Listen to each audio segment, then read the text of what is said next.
Single dad lost his only job helping a woman during a robbery. She was the city's richest widow. He thought he ruined his life saving a stranger, until the woman he rescued showed up at his door, and his act of kindness turned into the miracle that would change both their worlds forever. Before we get into the story, comment below where in the world you are watching from today. The first rays of morning light crept through the threadbare curtains of apartment 3B, casting long shadows across the worn linoleum floor. Caleb Turner's eyes opened at exactly 5:15 a.m., just like they had every morning for the past 20 years. First from military habit, now from necessity. He didn't need an alarm anymore. His body knew the rhythm of survival. The springs of his old couch creaked as he sat up, running a hand over his face. He'd given Grace the bedroom when Sarah passed away 5 years ago. The couch wasn't comfortable, but it was good enough. Besides, he'd slept in worse places during his army days. The small kitchen was only a few steps away in their cramped apartment. Caleb moved quietly, not wanting to wake Grace just yet. His weathered hands reached for the coffee maker, a garage sale find that still worked despite its age. The familiar scent of brewing coffee slowly filled the space, mixing with the musty smell of old carpet and yesterday's rain that always seemed to seep through the walls. Opening the refrigerator, Caleb surveyed their modest supplies. 2 eggs left, half a gallon of milk, some bread that was still good. He could skip breakfast himself. It wouldn't be the first time. Grace needed it more than he did. As he cracked the eggs into a pan, his eyes drifted to the stack of bills on the counter. The red final notice stamp on the electric bill seemed to glow in the dim light. His jaw tightened, but he pushed the worry down. Grace didn't need to know about that. "Dad?"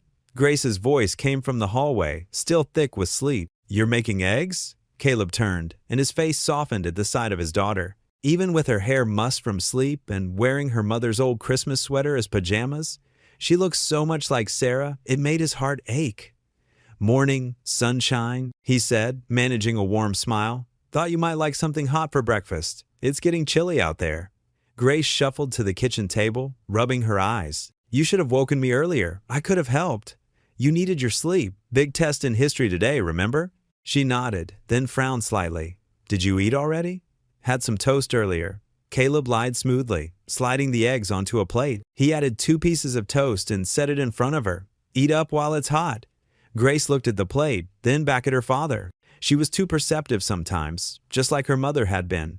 "Dad, there were only 2 eggs left in the fridge yesterday. I counted." Caleb busied himself with washing the pan. "I'm not that hungry this morning anyway. Got a late dinner at work last night." Another small lie, but necessary. The truth was, he'd skip that meal too, stretching their grocery budget as far as it would go. "Promise you'll eat lunch later?" Grace asked, her voice small but insistent. Caleb dried his hands and turned to face her, seeing the concern in her eyes. It should be him worried about her, not the other way around. "I promise," he said, meaning it this time. "Now eat your breakfast before it gets cold." As Grace ate, Caleb sat across from her with his coffee. The morning light was stronger now, highlighting the worn spots in the tablecloth and the crack in the ceiling they'd been meaning to fix. But it also caught the gleam in Grace's eyes as she told him about her upcoming history test and the art project she was working on for class. "Mrs. Henderson says my sketches are getting better," Grace said between bites. "She thinks I might have a shot at that summer art program." "That's wonderful," Caleb said, genuinely proud. Then reality crept in. The program cost money they didn't have. But he couldn't bear to dim the hope in her eyes. "We'll figure something out." Grace's smile faltered slightly, and Caleb knew she understood the unspoken challenge. But she brightened again, resilient as always. "Maybe I could get a part-time job? Jenny works at the library on weekends." "No," Caleb said firmly. "Your job is school. I've got things covered." Grace finished her breakfast in thoughtful silence. As she carried her plate to the sink, she paused. "Mom would be proud of you, you know." The words caught Caleb off guard, making his throat tight. "What makes you say that?" "Because you never give up," Grace said simply. "Even when things are hard." Caleb stood and pulled his daughter into a hug, holding her close for a moment. She smelled like Sarah's old sweater and strawberry shampoo. "Go get ready for school, kiddo. We need to leave in 20 minutes. While Grace got dressed, Caleb quickly gathered his security guard uniform for his shift later. The patch on the sleeve was starting to come loose. He'd have to sew it back on during his break. The uniform was old, like everything else they owned, but he kept it clean and pressed. Pride in appearance was something the army had taught him, and he wasn't about to let that go. The drive to school was quiet, both of them lost in thought, as the old sedan made its way through the awakening streets of Cedar Falls. The morning was gray, threatening rain. Caleb could smell it in the air, the same heavy dampness that made his old shoulder wound ache. As they pulled up to the school, Grace gathered her backpack. "Dad? Yeah? Things will get better, right?" Caleb looked at his daughter, seeing both the child she was and the young woman she was becoming. "They will," he said with conviction. He didn't quite feel. "We've got each other. That's what matters." Grace smiled and leaned over to kiss his cheek before climbing out of the car. Caleb watched her walk toward the school building, her backpack bouncing slightly with each step. Other students streamed past in newer clothes, with newer backpacks. But Grace held her head high. The drive to Hilltop Gas and Mart was short. Caleb parked in his usual spot, noticing how the morning clouds had grown darker. The small store looked particularly shabby in the gray light, its faded signs and flickering fluorescent lights a testament to better days gone by. The air was heavy with the promise of rain, matching the weight of uncertainty in his chest. The evening shift at Hilltop Gas and Mart settled into its familiar routine as Caleb Turner adjusted his navy blue security uniform for the third time that hour.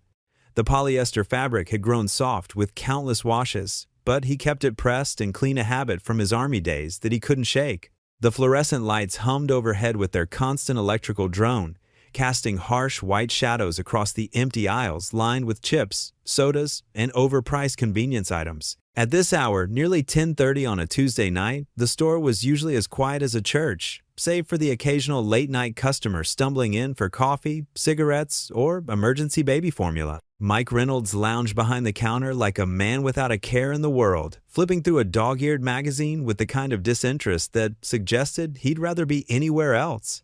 His security badge hung crooked on his wrinkled uniform, the fabric bearing coffee stains and the rumpled evidence of a man who viewed his job as little more than paid sitting. The difference between the two men was clear in every detail, from their posture to their approach to the work that put food on their tables. Where Caleb stood alert and observant, Mike slouched. Where Caleb's uniform looked parade-ready, Mike's looked like he'd slept in it. "Man, I don't know how you do these night shifts without falling asleep," Mike said, stifling a yawn that stretched his face comically. "Especially after working that warehouse job all day, don't you ever get tired?" Caleb checked the security cameras with practiced efficiency, his movements precise and methodical as he cycled through each view. The black and white monitors showed empty parking lots, deserted gas pumps, and the quiet street beyond. "You get used to it," he said simply. "Besides, Grace needs new school supplies this month. Art class is expensive, but she's got real talent." The pride in his voice was unmistakable when he talked about his daughter. Grace had her mother's artistic eye and her father's gentle heart, a combination that made Caleb's chest swell with love every time he thought about her. "Your kid's in high school now, right?" "Man, time flies." Mike set down his magazine and stretched his arms above his head. "My Tommy just started middle school, and already he's asking for expensive sneakers. His mom's always on my case about child support too, like I'm made of money or something." "Every penny counts when you're raising a child," Caleb replied, his voice gentle but carrying the weight of experience. There was no judgment in his tone, just the quiet wisdom of a man who understood struggle. "They depend on us to provide, to protect, to be there when they need us most." Mike snorted, a sound that held more bitterness than humor. "Yeah, well, some of us didn't get that military discipline drilled into us like you did. Must make everything easier when you've got that kind of structure, huh?" Caleb paused his security check and turned slightly toward his coworker. His weathered hands rested on the counter's edge as he considered his response. "The Army taught me structure, Mike. That's true. But being a father that taught me purpose." His eyes, tired but kind, held a depth that spoke of loss and perseverance. "It's not about discipline keeping me going. It's about love." "There you go again with the deep stuff." Mike shook his head, but there was no real malice in his voice. "Between that and your church going every Sunday, you're like some kind of saint walking around here." A gentle smile touched Caleb's lips, the kind of smile that suggested he'd heard similar comments before. "Faith gives me strength when things get tough, when the bills pile up and Grace needs something I can't afford right away. Nothing saint-like about that. Just a man trying to do right by his family." He moved toward the large windows that faced the street, something outside catching his trained attention. The parking lot lights created uneven pools of yellow illumination across the asphalt, and beyond them lay the neighboring businesses that made up this small commercial strip.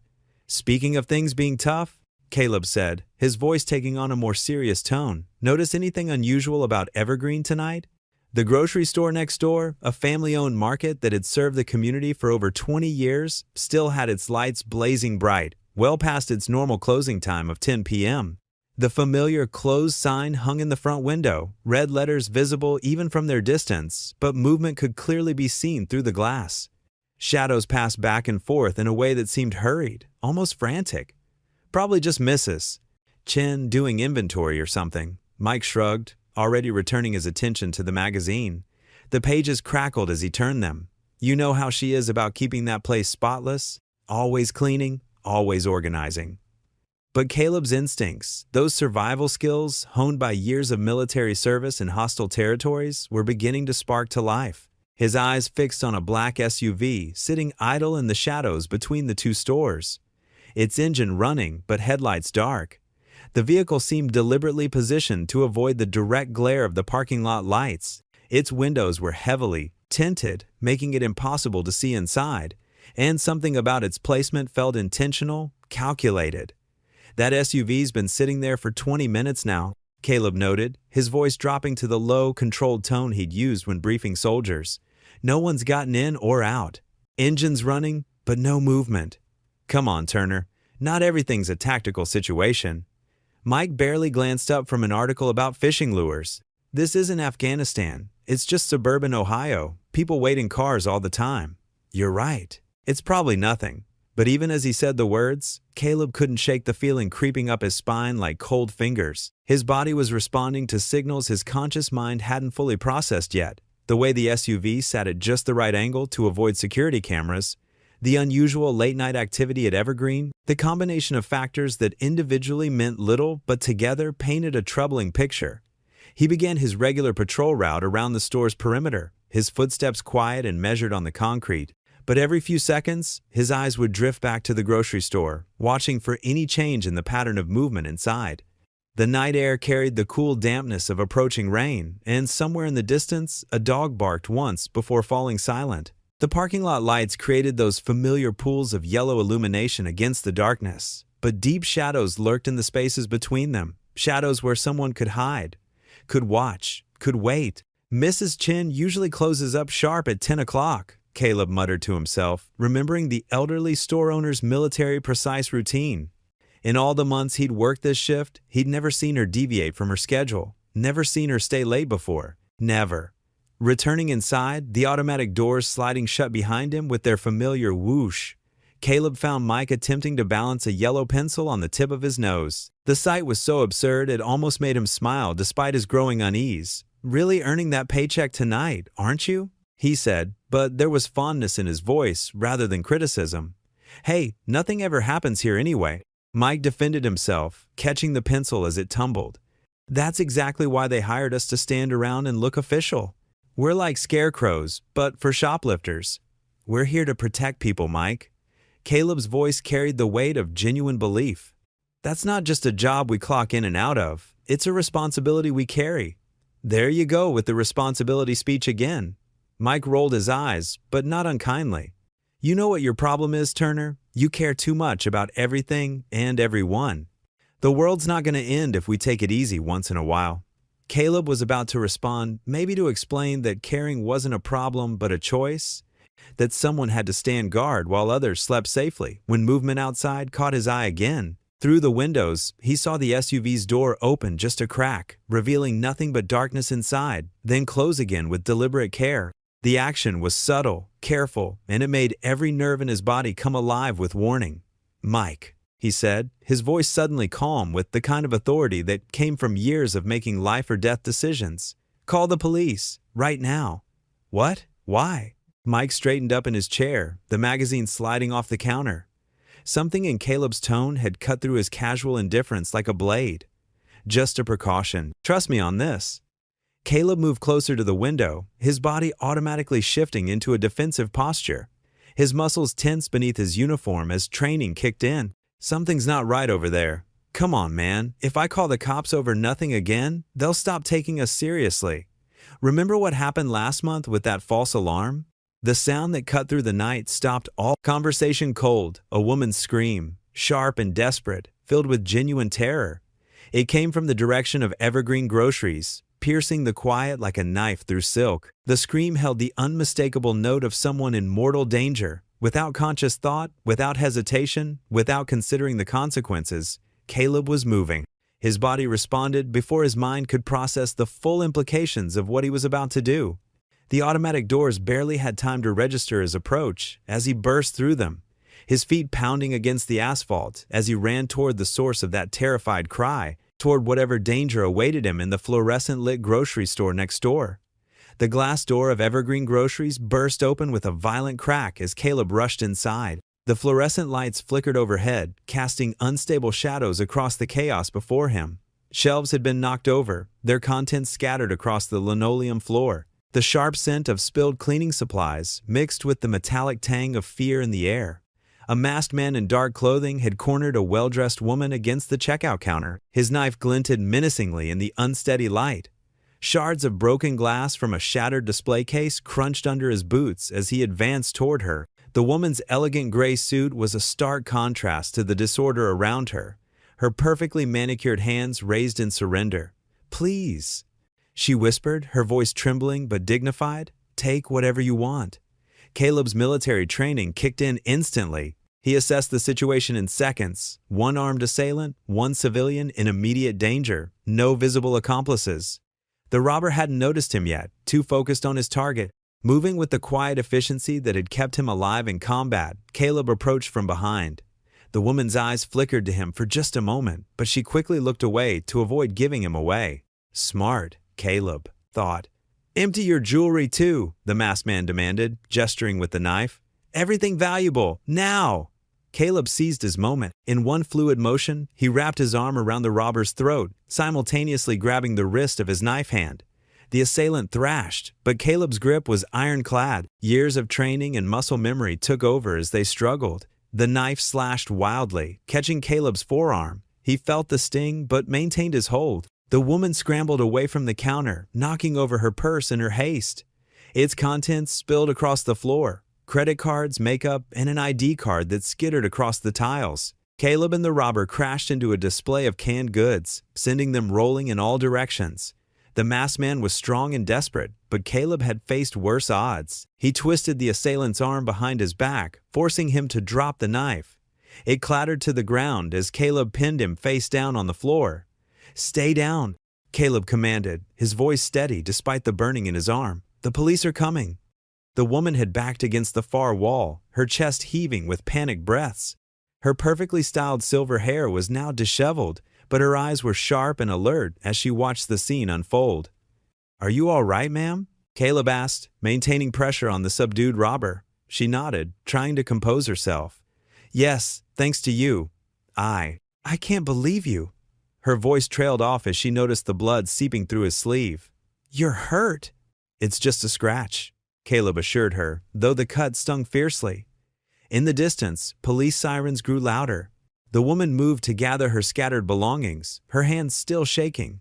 As she reached for her ID, Caleb caught a glimpse of the name, Margaret Holloway, the wealthy widow who owned half the city's real estate. He'd seen her photo in the newspaper, but those images hadn't captured the quiet strength in her, bearing, even in crisis. Blue and red lights flooded the store as police cars pulled up outside. 2 officers burst through the door, weapons drawn. "Police! Everyone freeze!"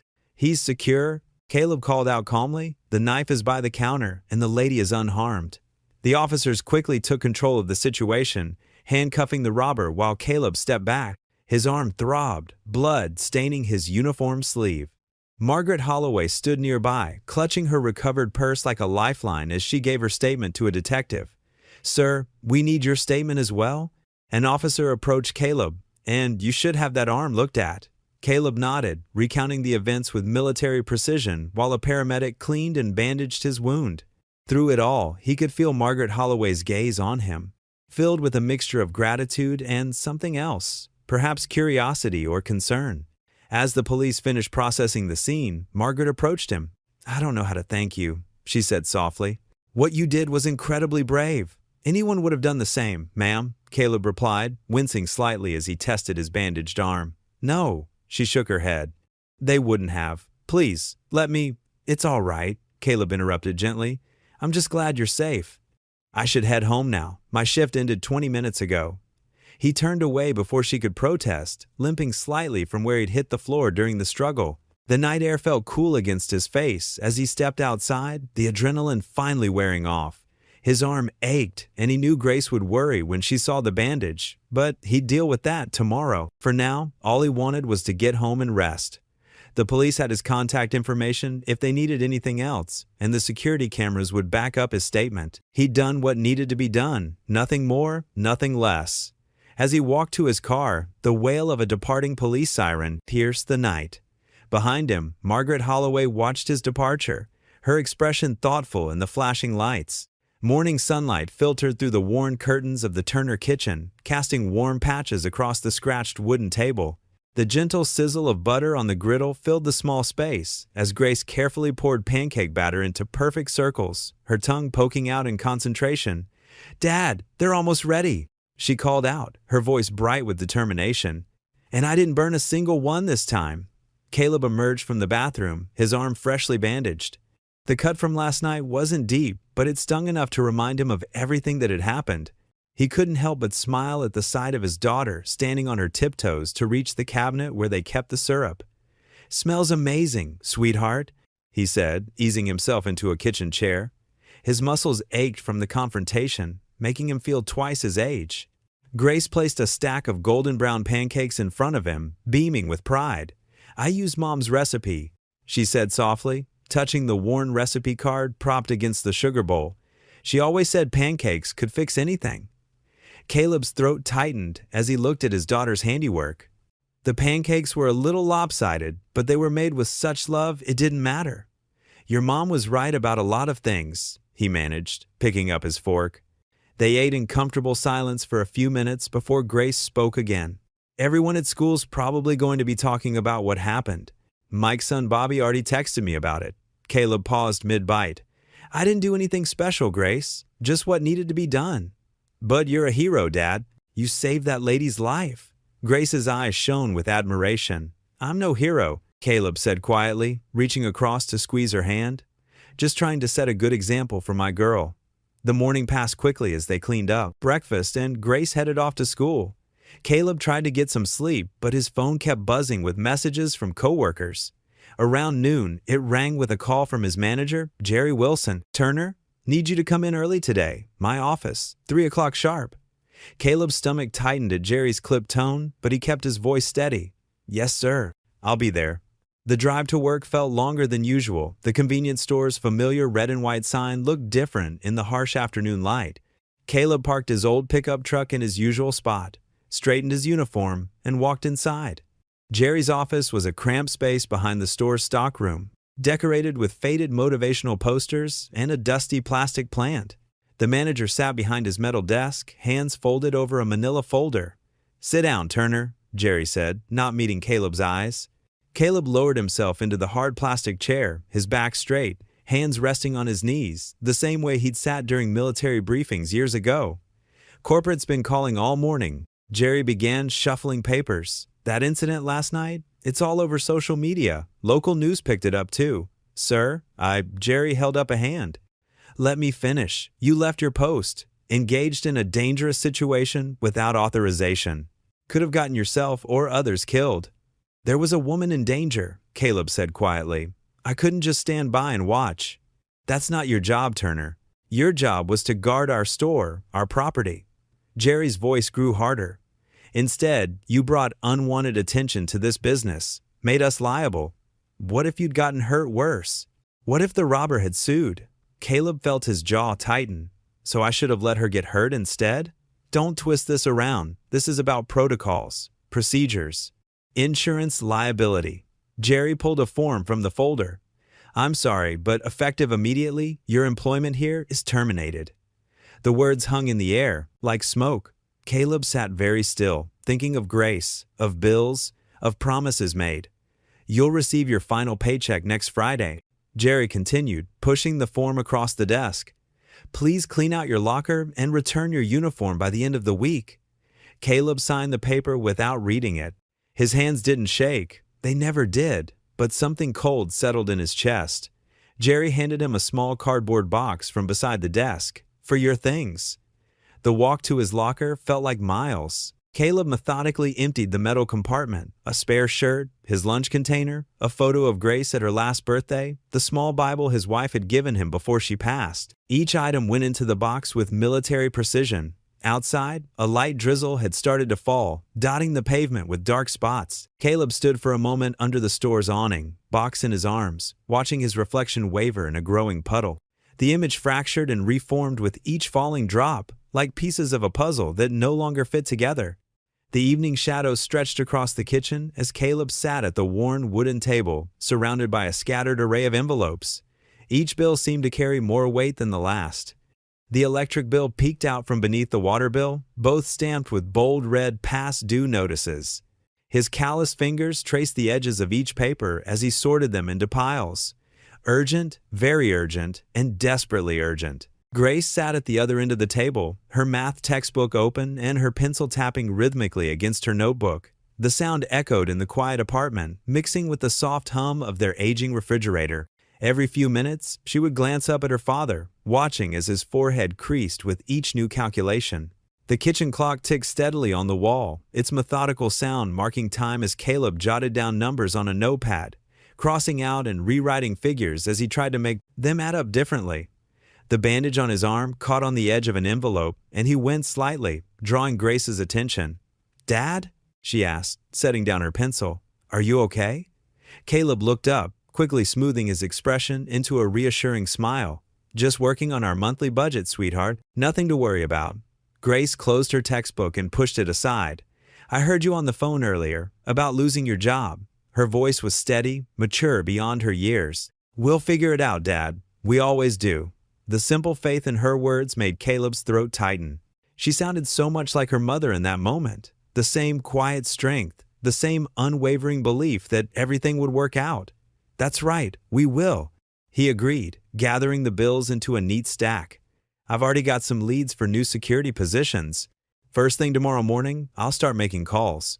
Grace stood up and walked around the table, wrapping her arms around his shoulders from behind. "Remember what you always tell me? God doesn't give us more than we can handle." Caleb reached up and squeezed her arm, marveling at how his daughter had grown into such a thoughtful young woman. "When did you get so wise, "I learned from the best," she said, resting her chin on his shoulder. Her eyes fell on the bills, and she pointed to one of them. "I can skip the art class at school. That'll save some money." "No, absolutely not." Caleb turned in his chair to face her. "Your art is important, Grace. We're not going to let this situation take away the things that matter." "But no buts," he said firmly. "You keep creating your beautiful drawings. That's your job. My job is to handle the grown-up stuff." Grace studied his face for a moment, then nodded slowly. "Okay, but promise you'll tell me if things get really bad?" "I promise," he said, knowing he'd do everything in his power to make sure that day never came. "Now, how about that math homework? Need any help?" She returned to her seat, pulling her textbook back. "I'm almost done. Just 2 more problems about triangles that don't want to cooperate." They worked in companionable silence for the next hour, Grace with her geometry and Caleb with his calculations. The streetlights flickered on outside their window, casting long shadows across the kitchen floor. A car horn honked in the distance, and somewhere down the street, a dog barked at the moon. When the clock struck 9, Grace gathered her books. "I think I'm going to head to bed, Dad. Early day tomorrow." "Good idea. Don't forget to brush your teeth." She rolled her eyes good-naturedly. "I'm 14, Dad." "I know the drill." After giving him a quick hug, Grace disappeared down the short hallway to her room. Caleb listened to the familiar sounds of her nighttime routine. Water running in the bathroom, the creak of her bedroom door, the soft padding of her feet on the carpet. Once he heard her door click shut, Caleb moved to the living room. The old couch creaked as he knelt beside it, his hands clasped together. The moonlight streaming through the window cast a soft glow around him as he bowed his head. "Lord," he whispered, his voice barely audible, "I need your guidance. Show me the path forward. Not for my sake, but for Grace's." She deserves so much more than I can give her right now." His words caught in his throat as he continued. "Help me be the father she needs. The father Sarah would want me to be." He remained there, on his knees, letting the quiet of the night envelope him as he prayed for direction, for wisdom, for the strength to face whatever challenges lay ahead. Morning sunlight filtered through the threadbare curtains of Caleb's small apartment, casting warm patches on the worn linoleum floor. He sat at the kitchen counter, his hands wrapped around a chipped coffee mug, the bitter aroma helping to chase away his fatigue. The local morning news droned quietly from the old TV in the corner background noise until a familiar scene caught his attention. In local news, an attempted robbery at Evergreen Groceries was thwarted by an off-duty security guard, the reporter announced. Caleb leaned forward, turning up the volume. Grainy security footage showed the black SUV he'd noticed that night, followed by scenes of police cars with flashing lights. The intended victim was Margaret Holloway, widow of industrial magnate Richard Holloway and one of Cedar Falls' most prominent philanthropists.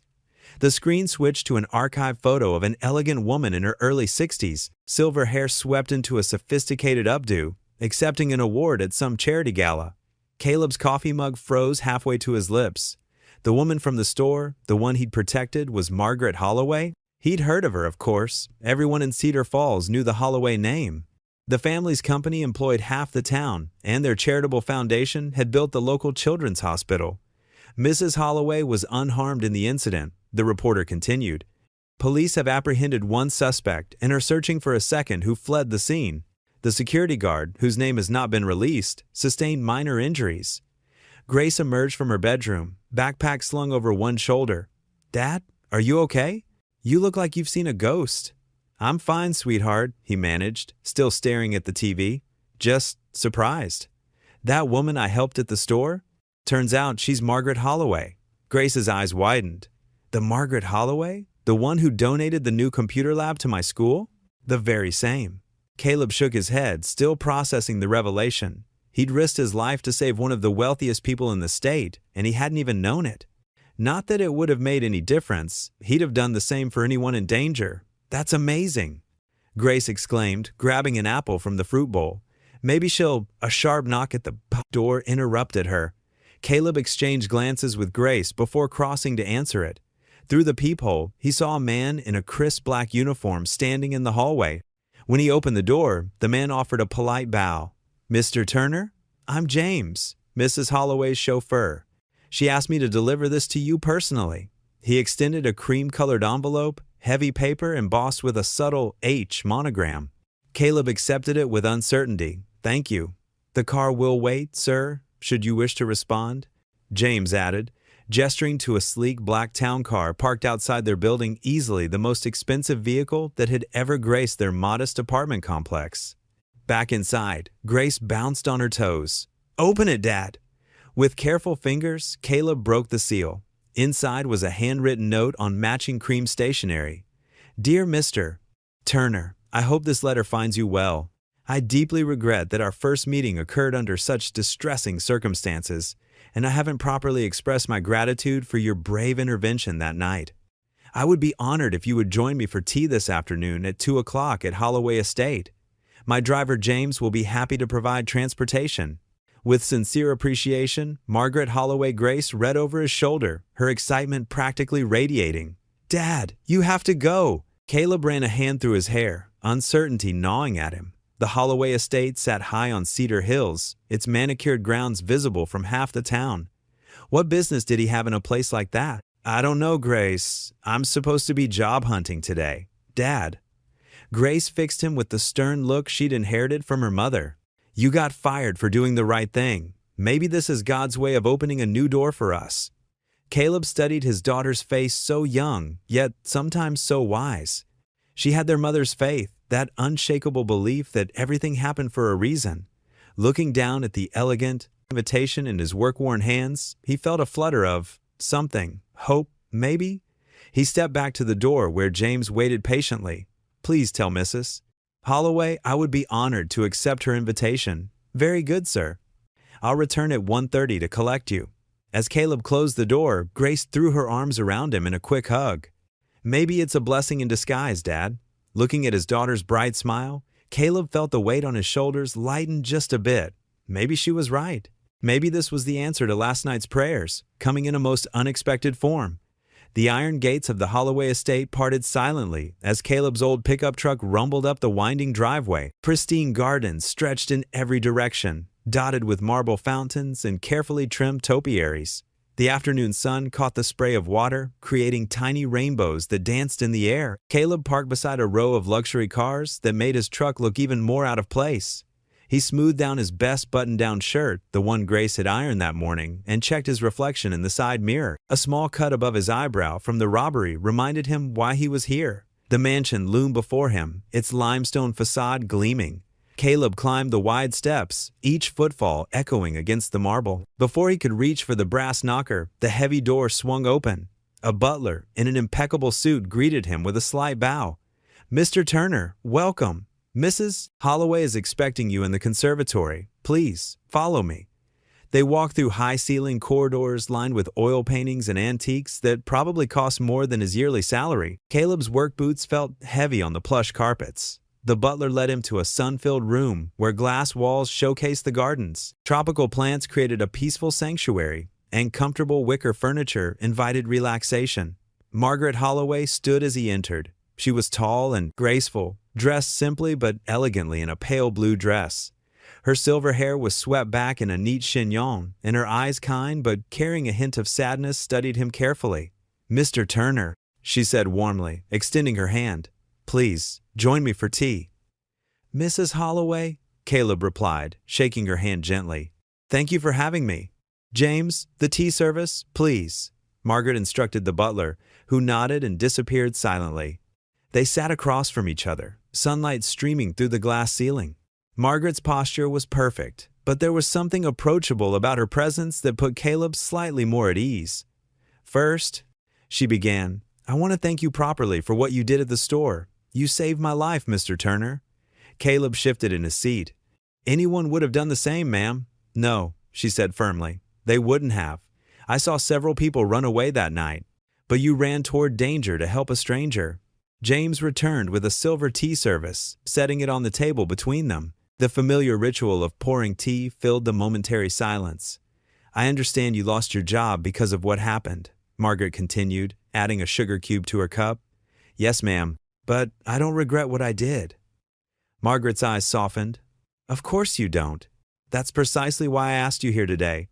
She reached for her handbag and withdrew an envelope. "I'd like to offer you a reward for your bravery." Caleb raised his hand before she could extend the envelope. "I appreciate the gesture, Mrs. Holloway, but I can't accept that." "May I ask, why not?" "Because helping others isn't something that needs a reward. My wife," he paused, swallowing hard.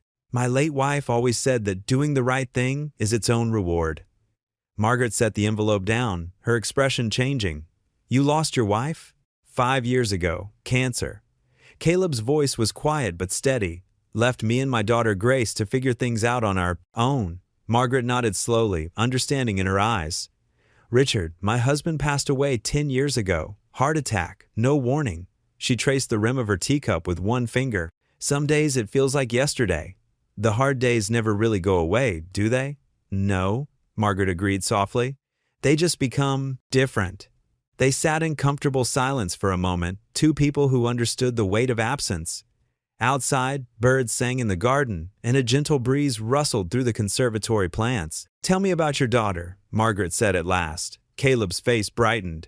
"Grace is 14, smart as a whip, just like her mother. Works hard at school, never complains about our situation. Sometimes I think she's the one taking care of me." "Children have a way of giving us strength we didn't know we had," Margaret observed. "That they do." They talked a while longer, the conversation flowing naturally. Margaret shared stories about her grandson, and Caleb spoke about his military service. The afternoon light began to soften, and James appeared to remind Margaret of her next appointment. "I should go," Caleb said, standing. "Thank you for the tea, Mrs. Holloway." "Thank you for coming, Mr. Turner." She walked with him to the conservatory door. "And please, think about the reward. You've lost your job because of me. Let me make that right." Caleb shook his head gently. "Some things are worth more than money, ma'am." "I appreciate the offer, but I'll find another job." James escorted him back through the mansion. As Caleb's truck disappeared down the driveway, Margaret watched from a window in her study, lost in thought. "He's not like the others, ma'am," James observed quietly. Margaret's reply was barely above a whisper. "No, he isn't." The phone's ring pierced the quiet morning air of Caleb's apartment. He'd been searching through job listings online, circling potential opportunities in the local newspaper. Grace sat at the kitchen table, finishing her math homework before school. "Hello?" Caleb answered, expecting another rejection from his job applications. "Mr. Turner?" A crisp, professional voice responded. "This is Jennifer Carlton from Mrs. Holloway's office. Mrs. Holloway would like to offer you a temporary position as her driver and security escort." Caleb's hand tightened around the phone. He glanced at Grace, who looked up curiously from her textbook. I'm not sure I understand," he said carefully. "Mrs. Holloway was impressed by your character and background. The position would include driving her to appointments and events, plus providing security during her public appearances. Would you be interested in discussing the details?" Caleb's eyes drifted to the stack of bills on the counter. Grace's school fees notice sat on top, marked "Final Notice" in bold red letters. "Yes," he said finally, "I would." After arranging a meeting time, Caleb hung up and told Grace about the offer. Her face lit up with excitement. "Dad, this is perfect." She jumped up from her chair. "Wait here, I know exactly what you need." She disappeared into his bedroom and returned with 3 ties laid across her arms like precious artifacts. "These were Mom's favorites on you," she said softly, arranging them on the table. "The blue one brings out your eyes, but the burgundy one looks more professional." Caleb touched the ties gently. His wife had given him the burgundy one for their last anniversary together. "The burgundy one it is," he said, managing a smile. The next morning, Caleb reported to the Holloway estate, dressed in his best suit. The burgundy tie knotted perfectly thanks to Grace's careful adjustments. Mrs. Holloway's assistant, Jennifer, gave him a tour of the grounds and reviewed his duties. "Mrs. Holloway prefers punctuality above all else," Jennifer explained, handing him a schedule. "She has specific routes she likes taken to avoid traffic. The car must be cleaned daily, and the temperature should always be set to 72 degrees. Caleb nodded, mentally noting each detail. His military training had taught him the importance of precision and protocol. The first few days passed smoothly. Caleb learned Margaret's preferences quickly, how she liked classical music playing softly during morning drives, her preference for taking the scenic route past the lake on return trips, the way she appreciated quiet reflection rather than small talk. On Wednesday, Margaret asked him to run a personal errand, picking up a special order of books from her favorite bookstore. "I trust your discretion, Mr. Turner," she said, handing him a sealed envelope. "These are rather personal selections." Caleb handled the task with characteristic care, earning a genuine smile of appreciation from Margaret when he returned with the carefully wrapped package. But not everyone shared Margaret's growing trust in him. Caleb noticed the sideways glances from other staff members, the way conversations stopped when he entered a room.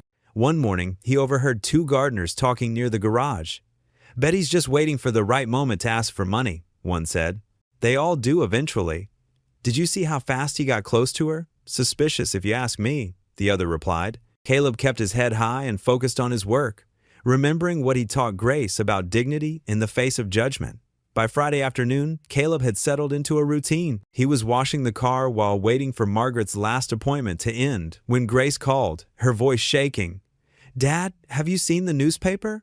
Caleb's stomach tightened. "No, honey. What's wrong?" "Someone at school showed me an article. It's not good, Dad." He found a copy of the local paper in the break room. The headline made his blood run cold. "Reckless, Vigilante, or Hero? Questions arise about store incident." The article painted him as an attention-seeking troublemaker who had endangered civilians by intervening in the robbery. Sources close to the situation suggest Turner's actions may have escalated a situation that trained professionals could have handled more safely, the article read. His subsequent employment by Mrs. Holloway raises questions about possible ulterior motives. Grace's voice trembled over the phone. Some kids at school were saying mean things. "They said you only helped Mrs. Holloway to get her money." Caleb's fingers crumpled the newspaper's edges.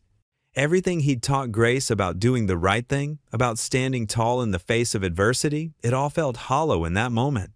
His daughter was suffering because he'd tried to help someone in need. "I'm so sorry, sweetheart," he said, his voice rough with emotion. "We know the truth. That's what matters." "I know, Dad." Grace tried to sound brave, but he could hear the hurt in her voice. I wish they knew you like I do." After hanging up, Caleb stood in the break room, the crumpled newspaper in his hands. The words blurred before his eyes as memories of that night flooded back: the sound of breaking glass, the woman's terrified scream, his instinctive response to protect someone in danger. He hadn't thought about consequences or reputation. He'd simply done what he believed was right. Now, staring at the twisted version of events in black and white, Caleb felt the weight of public judgment pressing down on his shoulders. His decision to help Margaret that night had seemed so clear, so simple. But nothing was simple anymore. His daughter was being teased at school, his integrity was being questioned, and Margaret's reputation could be at risk simply for giving him a chance. The newspaper lay crushed in his grip as he faced the hardest question of all. Had doing the right thing been worth the cost? The morning sun cast long shadows across the manicured lawns of Holloway Estate as Caleb guided the sleek black Mercedes through the winding driveway. His hands gripped the leather steering wheel a bit tighter than usual, noticing the cluster of reporters gathered near the front gates. Their cameras hung ready, like weapons poised to strike. In the back seat, Margaret Holloway reviewed documents for the upcoming charity board meeting, her silver reading glasses perched delicately on her nose. She glanced up as the car slowed, noticing the crowd ahead. "They're persistent, aren't they?" she said softly, a hint of weariness in her voice. "Would you prefer I take the service entrance, Mrs. Holloway?" Caleb asked, already starting to turn the wheel. "No." Margaret straightened her spine, tucking the papers into her leather portfolio. "We have nothing to hide, Mr. Turner. Please proceed as normal." Camera flashes erupted as Caleb eased the car through the gates. Questions pelted the vehicle like hail. "Mrs. Holloway, why hire an untrained security guard?" "Mr. Turner, what are your real intentions with the widow? Is it true you endangered civilians during the robbery?" Caleb kept his eyes forward, face neutral, just as he'd learned in the military. Margaret sat equally composed, her elegant gray suit and pearl necklace a stark contrast to the chaos outside. At the main entrance of the Holloway Foundation building, Caleb opened Margaret's door, shielding her from the cameras with his broad shoulders. A reporter thrust a microphone toward them. "Mrs. Holloway, do you feel safe with a man who took the law into his own hands?" Margaret paused, turning to face the crowd. Her voice carried clearly across the marble steps. "I feel safer with a man of principle than with 100 men of mere procedure." Inside the building's austere lobby, Margaret's heels clicked against polished floors as Caleb followed at a respectful distance. Board members in expensive suits clustered near the elevator, their conversations dropping to whispers as Margaret approached. "Margaret, darling." A woman in her 60s air-kissed Margaret's cheeks. "We were just discussing the unusual publicity lately." Her eyes flicked dismissively toward Caleb. "Were you, Eleanor?" Margaret's smile remained pleasant. "Then you must be pleased our foundation is receiving attention for actual acts of courage rather than just our usual galas." The elevator ride to the 10th floor felt longer than usual. Caleb stood in the corner, aware of the sidelong glances and subtle shifting of bodies away from him. One board member ostentatiously checked his wallet was still in place. The boardroom stretched out in mahogany and leather, floor-to-ceiling windows offering a commanding view of the city. Caleb took his position near the door as the meeting began. He noticed Andrew Holloway, Margaret's son, enter late, his expensive suit slightly rumpled and face flushed with barely contained anger. "Mother," Andrew interrupted the financial report. "A word in private?" Margaret didn't look up from her notes. "Anything you need to say can be said here, Andrew." Andrew's jaw clenched. "Fine. Then let's discuss the liability issues of having an unvetted employee with access to sensitive information, not to mention the PR nightmare of associating with someone the press is calling a vigilante." The room grew still. Caleb remained at attention, his face betraying nothing despite the heat rising in his chest. "Mr. Turner," Margaret's voice cut through the tension. "Would you please share your military service record with the board?" "Yes, ma'am. 8 years active duty, Special Forces. 2 tours in Afghanistan, honorable discharge as Staff Sergeant. And your security clearance level? Top secret, ma'am, still active." Margaret turned to Andrew, her voice gentle but firm. "As for vetting, son, Mr. Turner has undergone more background checks than anyone else in this room. Now, shall we return to discussing the children's hospital wing?" Andrew's face reddened further, but he sat down, shooting Caleb a venomous look. The meeting proceeded, though Caleb could feel the undercurrent of tension. He focused on his duty, scanning for threats, monitoring exits, anything to avoid dwelling on the whispers and stares. Hours later, as evening settled over the city, Caleb drove Margaret home. The paparazzi had thinned but hadn't disappeared entirely.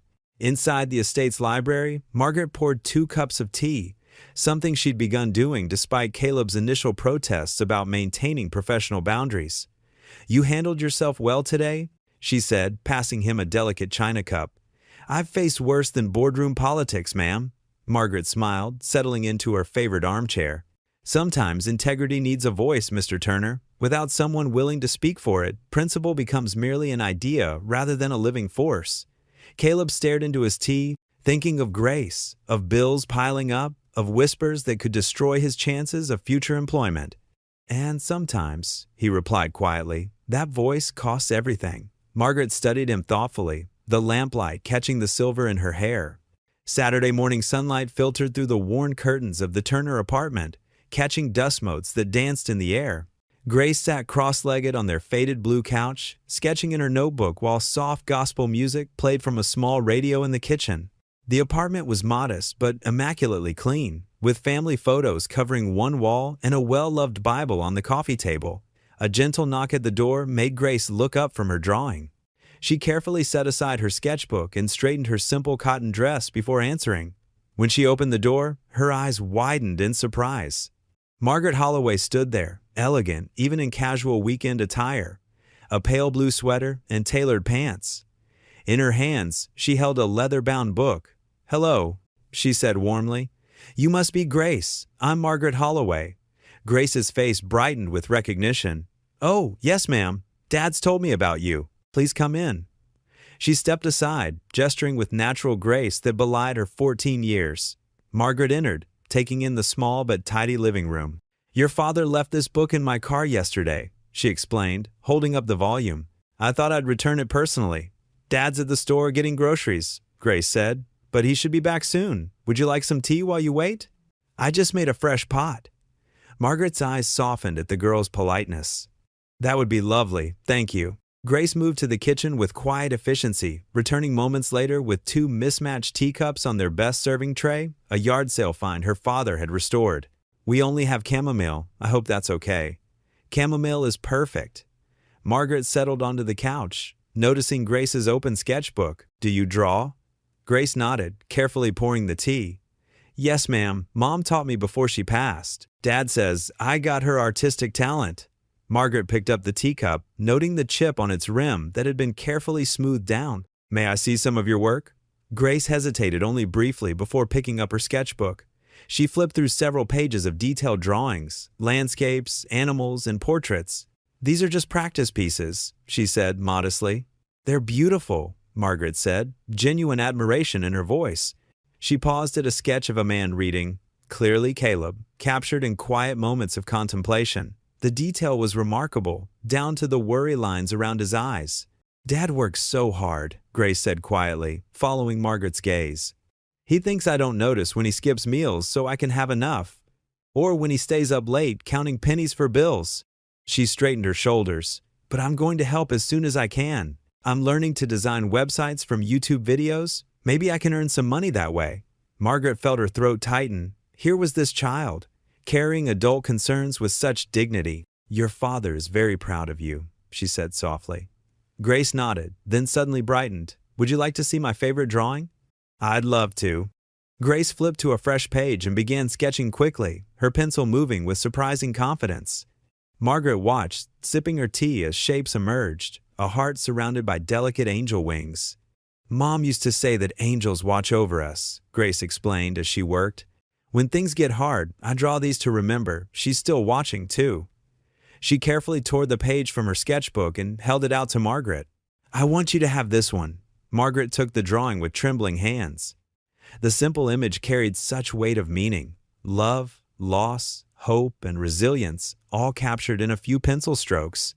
"Grace, this is precious." Are you sure? Yes, ma'am.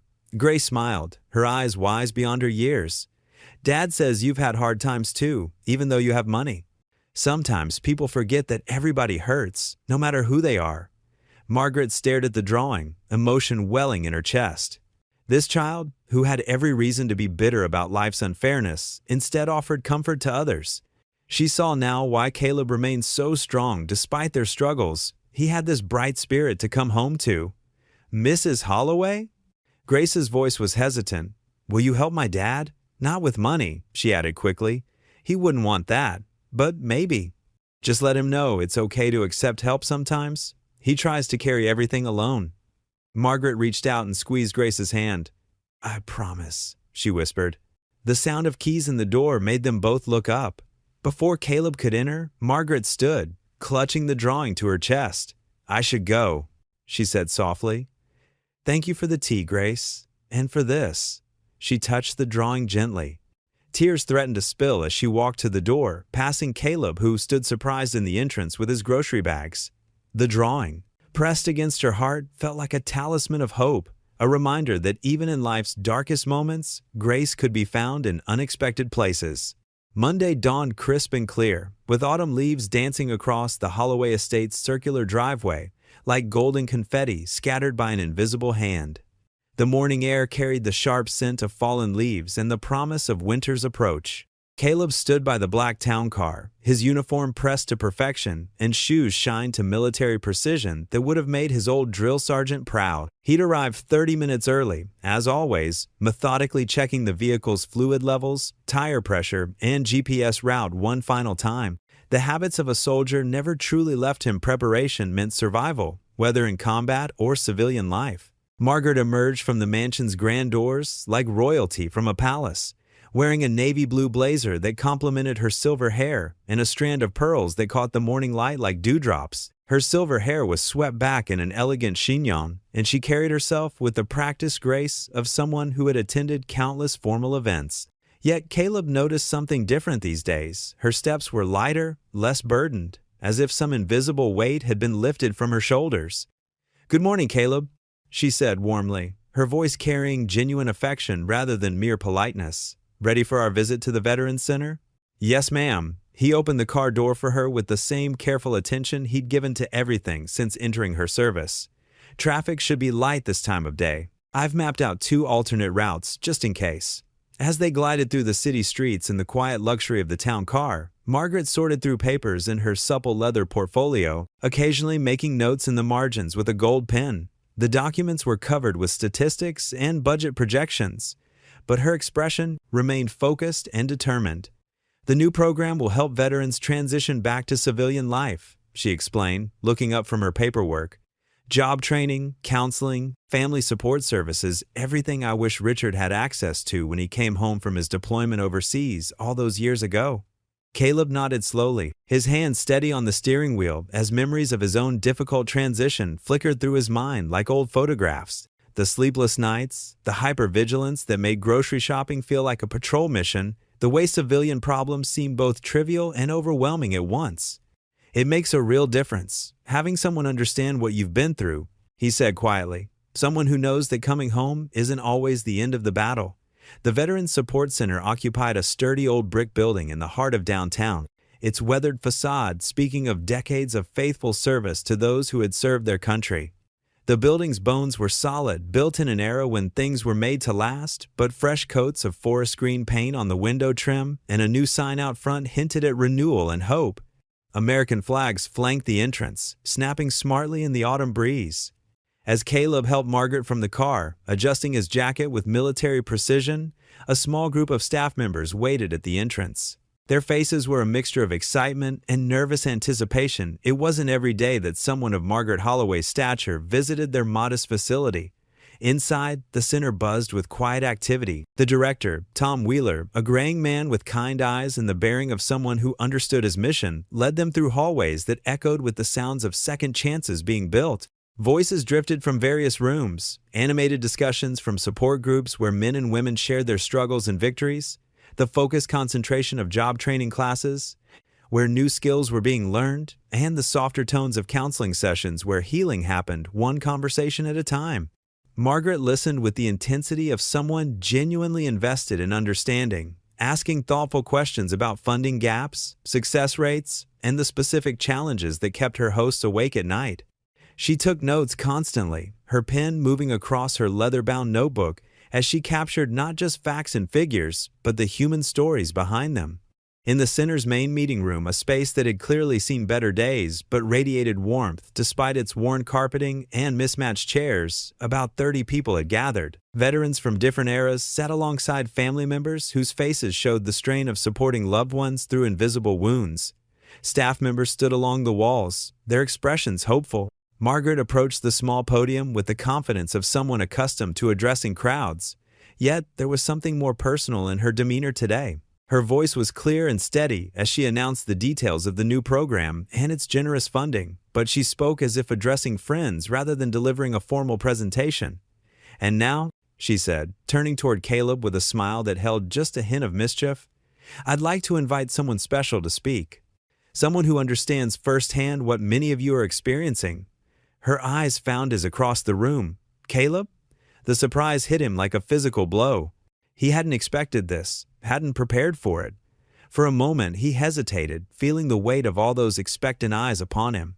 Then his military training kicked in when called upon. "You step forward."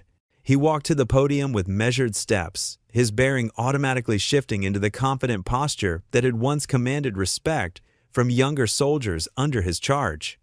The room fell into the kind of respectful quiet that only veterans truly understood, not empty silence, but attentive stillness. Looking out at the faces before him, Caleb saw reflections of his own journey. Young veterans with eyes that had seen too much, too soon. Older ones with weathered expressions that spoke of battles both foreign and domestic. Spouses whose own service had been measured in sleepless nights and worried prayers. "I'm not one for speeches," he began, his voice low but carrying easily through the room with the authority of someone who had once given orders that meant life or death. "But I know what it's like to come home and feel like you're still fighting battles. Different ones. Quieter ones? Maybe, but just as real." He paused, his weathered hands gripping the podium's edges as he chose his words with the same care he'd once used to navigate minefields. "When my wife passed away from cancer 5 years ago, leaving me alone with our daughter, I thought I'd failed at the most important mission of my life, protecting my family." A few heads nodded in understanding throughout the room, creating a silent chorus of shared experience. Caleb drew strength from that recognition, from the knowledge that his words were landing on ears that truly understood. "But what the military taught me about brotherhood, about having each other's backs no matter what, that matters here too. We're still a unit, just a different kind.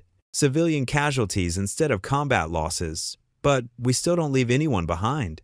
He gestured toward the room around them, encompassing not just the building, but everything it represented. "Programs like this, they're our supply lines, our reinforcements, our way of saying that no one has to fight alone, whether the enemy is PTSD, unemployment, or just trying to figure out how to be a father when everything you thought you knew about yourself got left on some battlefield halfway around the world."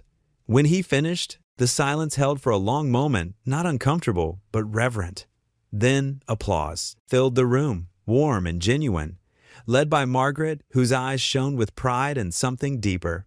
Several veterans approached afterward, each carrying their own story to share. Handshakes turned into conversations, conversations into connections, and Caleb found himself surrounded by men and women who spoke his language in ways that had nothing to do with words. Margaret watched from nearby, taking notes not on program details but on the organic community that was forming around her companion. Her eyes were bright with unshed tears, and more than once she had to pause in her writing to compose herself as she witnessed the healing power of shared understanding. The rest of the morning passed in a blur of meaningful conversations and unexpected connections. Caleb discovered himself drawn into discussions about everything from job searches to parenting challenges, from managing nightmares to finding purpose in civilian life. He noticed Margaret moving through the crowd with renewed energy, her formal demeanor giving way to genuine warmth as she spoke with family members about their needs and hopes. Her notebook filled with personal stories rather than statistics, and her initial funding commitment grew with each conversation. By late afternoon, as golden sunlight slanted through the center's windows and the day's programming wound down, the building hummed with an energy that hadn't been there that morning. Plans were already forming for new support groups and family events. Margaret had not only doubled her initial funding offer, but had also committed to quarterly visits and ongoing consultation with the staff. The drive home took them through the heart of downtown as the sun began its descent toward the horizon, painting the sky in warm golds and dusty pinks that reflected off the glass windows of office buildings. Traffic moved slowly through the business district, but neither passenger nor driver seemed to mind the leisurely pace.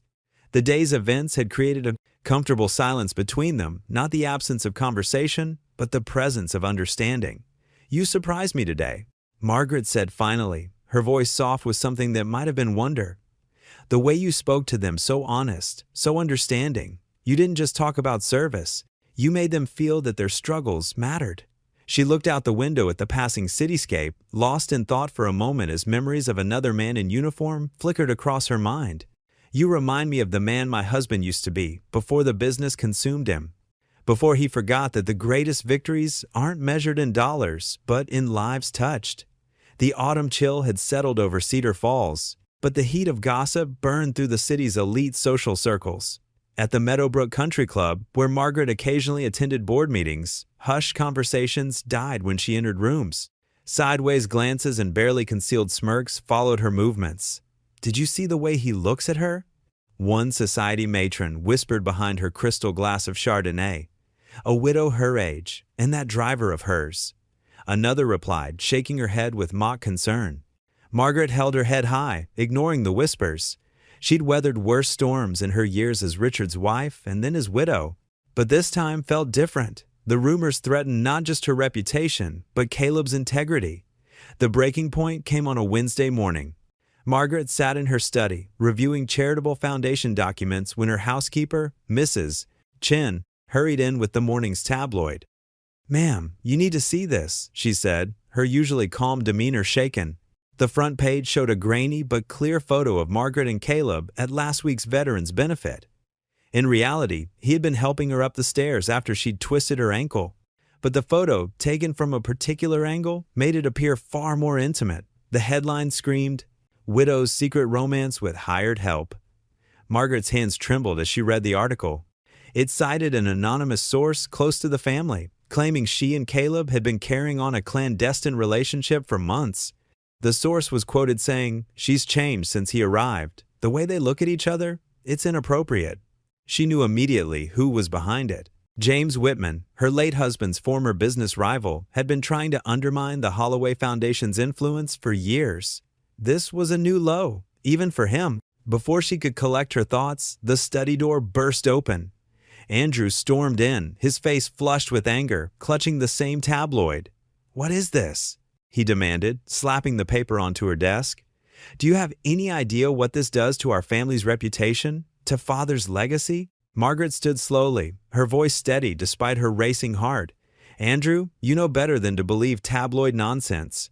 "Nonsense?" He laughed bitterly. "The whole city is talking about it. Our shareholders are concerned. The foundation's donors are calling, asking questions. And you want to call it nonsense? Your father would be ashamed to see you believing such ridiculous accusations," Margaret said firmly. Andrew's face darkened. "Don't you dare bring Father into this. He'd be ashamed to see his widow carrying on with the help." "Caleb Turner is a good man who has served this family with nothing but integrity," Margaret shot back, her composure cracking slightly. "He saved my life. Or have you forgotten that?" "Oh, he saved you all right," Andrew sneered. "Saved you and made himself indispensable. How convenient. A unemployed security guard suddenly becomes your personal driver, your constant companion. Did you think people wouldn't notice?" Mrs. Chen appeared in the doorway, looking uncomfortable. "Mr. Turner is here for the morning drive, ma'am." The tension in the room thickened. Andrew strode to the door, pushing past Mrs.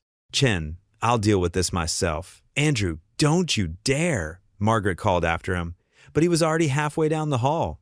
Caleb stood by the car in his usual spot, checking his phone for messages from Grace. He looked up at the sound of angry footsteps on gravel. "Turner!" Andrew's voice cut through the morning quiet. He thrust the tabloid at Caleb's chest. "Care to explain this?" Caleb caught the paper, his face falling as he saw the photo. "Mr. Holloway, this isn't what it looks like." "Really? Because it looks like you're taking advantage of a vulnerable widow, getting awful cozy with your employer, aren't you?" Margaret appeared on the front steps, moving as quickly as her dignity would allow. "That's enough, Andrew." But Andrew wasn't finished. "You know what I think? I think you planned this from the beginning. The convenient rescue, the humble refusal of reward money, all so you could worm your way into her trust, into her life." Caleb's jaw tightened, but his voice remained calm. "I understand you're upset, sir, but I would never disrespect your mother or your father's memory that way. Save it." Andrew spat. "I want you gone. Today. If you have any decency left, you'll resign before I have to fire you." "Andrew." Margaret's voice cracked like a whip. "You have no authority to fire anyone. This is my household." But Caleb was already reaching into his jacket pocket, pulling out an envelope. He'd written his resignation letter the night before, after first seeing the photo circulating online. He'd known it would come to this. "Mrs. Holloway," he said quietly, extending the envelope to Margaret. "I think it's best if I step down." Margaret stared at the envelope, hurt and betrayal flashing across her face. "Caleb, no, you don't have to do this." "Yes, ma'am, I do." His eyes met hers with quiet dignity. "Your reputation means everything to your foundation's work. I won't be the reason that work suffers." Andrew smirked triumphantly. But Margaret wasn't done fighting. "This is ridiculous. We can weather this storm. I won't let malicious gossip drive away a good man." Caleb shook his head gently. "Sometimes doing the right thing means walking away, ma'am. My daughter taught me that." He placed the envelope in her reluctant hands. "It's been an honor serving you, Mrs. Holloway." Before Margaret could protest further, Caleb turned and walked down the driveway. His shoulders were straight, his head high, every inch the soldier he'd once been. He didn't look back, though he could feel Margaret's eyes on him. Andrew watched him go with satisfaction. "Good riddance." Margaret clutched the resignation letter, her voice thick with emotion. "You're wrong about him, Andrew. So terribly wrong." She turned to go back inside, pausing only to add, "And you're wrong about what your father would think. He would have seen Caleb's worth, just as I do." She climbed the stairs slowly, the weight of the envelope in her hands far heavier than its few pages should have been. Behind her, the sound of Caleb's footsteps faded away, taking with them the brief peace she'd found in his steady presence. The morning mist clung to the Holloway estate's manicured hedges as Caleb's old pickup truck rumbled up the circular driveway one last time. Grace sat quietly beside him, having insisted on coming along to say goodbye to Margaret. The magnificent house loomed before them, its stone facade somehow less welcoming than it had been just weeks ago. "You don't have to do this, Dad," Grace said softly, her fingers playing with the friendship bracelet Margaret had given her last week. Caleb squeezed the steering wheel, his knuckles white. "Sometimes doing the right thing hurts, sweetheart." He tried to smile, but it didn't reach his eyes. "That's what makes it right." They climbed out of the truck, and Caleb retrieved his neatly pressed uniform jacket from the back seat. He'd spent an hour ironing it last night, determined to return it in perfect condition. Grace slipped her hand into his free one as they walked to the front door. Thompson, the butler, opened it before they could ring the bell. His usual stoic expression carried a hint of sadness. "Mrs. Holloway is waiting in the library," he said, stepping aside to let them in. The house felt different today. The elegant furnishings and artwork that had once inspired awe now seemed to whisper accusations. Their footsteps echoed through the quiet halls until they reached the library door. Margaret stood by the window, her slim figure silhouetted against the morning light. She turned as they entered, and Caleb's heart clenched at the sight of her red-rimmed eyes. "You don't need to do this," she said immediately, her voice wavering slightly. "We can weather this storm together." Caleb stepped forward, carefully laying his uniform jacket across a leather armchair. "Mrs. Holloway Margaret," she corrected automatically, then pressed her lips together as if the familiar exchange pained her. "Margaret," he continued gently, "you've shown me more kindness than I deserve, but I can't let these rumors damage your reputation or your family relationships." "My reputation?" She moved closer, her usual grace tinged with desperation. "Do you think I care about what those vultures say? They've been circling me since Richard died, waiting for any excuse to tear me apart." Grace watched the exchange with wise eyes beyond her years, her presence a silent reminder of everything at stake. "Your son, Caleb, started." "Andrew is wrong about you," Margaret interrupted. "He's angry and protective, but he'll see the truth eventually." "The truth doesn't always matter in these situations," Caleb said softly. "The damage is done the moment the whispers start." He straightened his shoulders, calling on every ounce of military discipline to keep his voice steady. I need to protect my daughter, and you need to protect your family's legacy. Grace stepped forward suddenly, her voice small but determined. But Mrs. Holloway is like family now too. Margaret's composure cracked at Grace's words. She crossed the room and pulled the girl into a tight hug. "Oh, sweetheart," she whispered. Caleb watched them, his throat tight. The past weeks had brought so much unexpected joy into their lives. Margaret had become more than an employer. She was a friend, a confidant, someone who understood the weight of loss and the courage it took to keep going. "Thank you," he said, his voice rough with emotion, "for everything you've done for us, the job, the kindness, the way you've treated Grace. Please." Margaret tried one last time, releasing Grace but keeping an arm around her shoulders. "We can find another way." Caleb shook his head. "Sometimes the right path isn't the easy one." He managed a small smile. "You taught me that, actually." That day at the Veterans Center, Margaret's shoulders slumped slightly, recognizing the quiet determination in his voice. It was the same tone he'd used when refusing her initial reward for saving her life. "At least let me help you find another position," she said. "Somewhere your integrity will be valued." "I'll be fine," Caleb assured her, though they all knew jobs were scarce in Cedar Falls. "We've weathered tough times before." Grace hugged Margaret once more, then returned to her father's side. The goodbye hung heavy in the air, weighted with words left unsaid and possibilities left unexplored. "Thompson will show you out," Margaret said finally, her composure returning like a shield. Caleb nodded, taking Grace's hand. They turned to leave, but Margaret's voice stopped them at the door. "Caleb?" He looked back. "You're a good man. Never doubt that." The walk down the hallway felt endless. Thompson opened the front door silently, and father and daughter stepped out into the gray morning. The air felt thick with approaching rain. As they walked down the long driveway, the first drops began to fall. Caleb didn't quicken his pace or reach for an umbrella.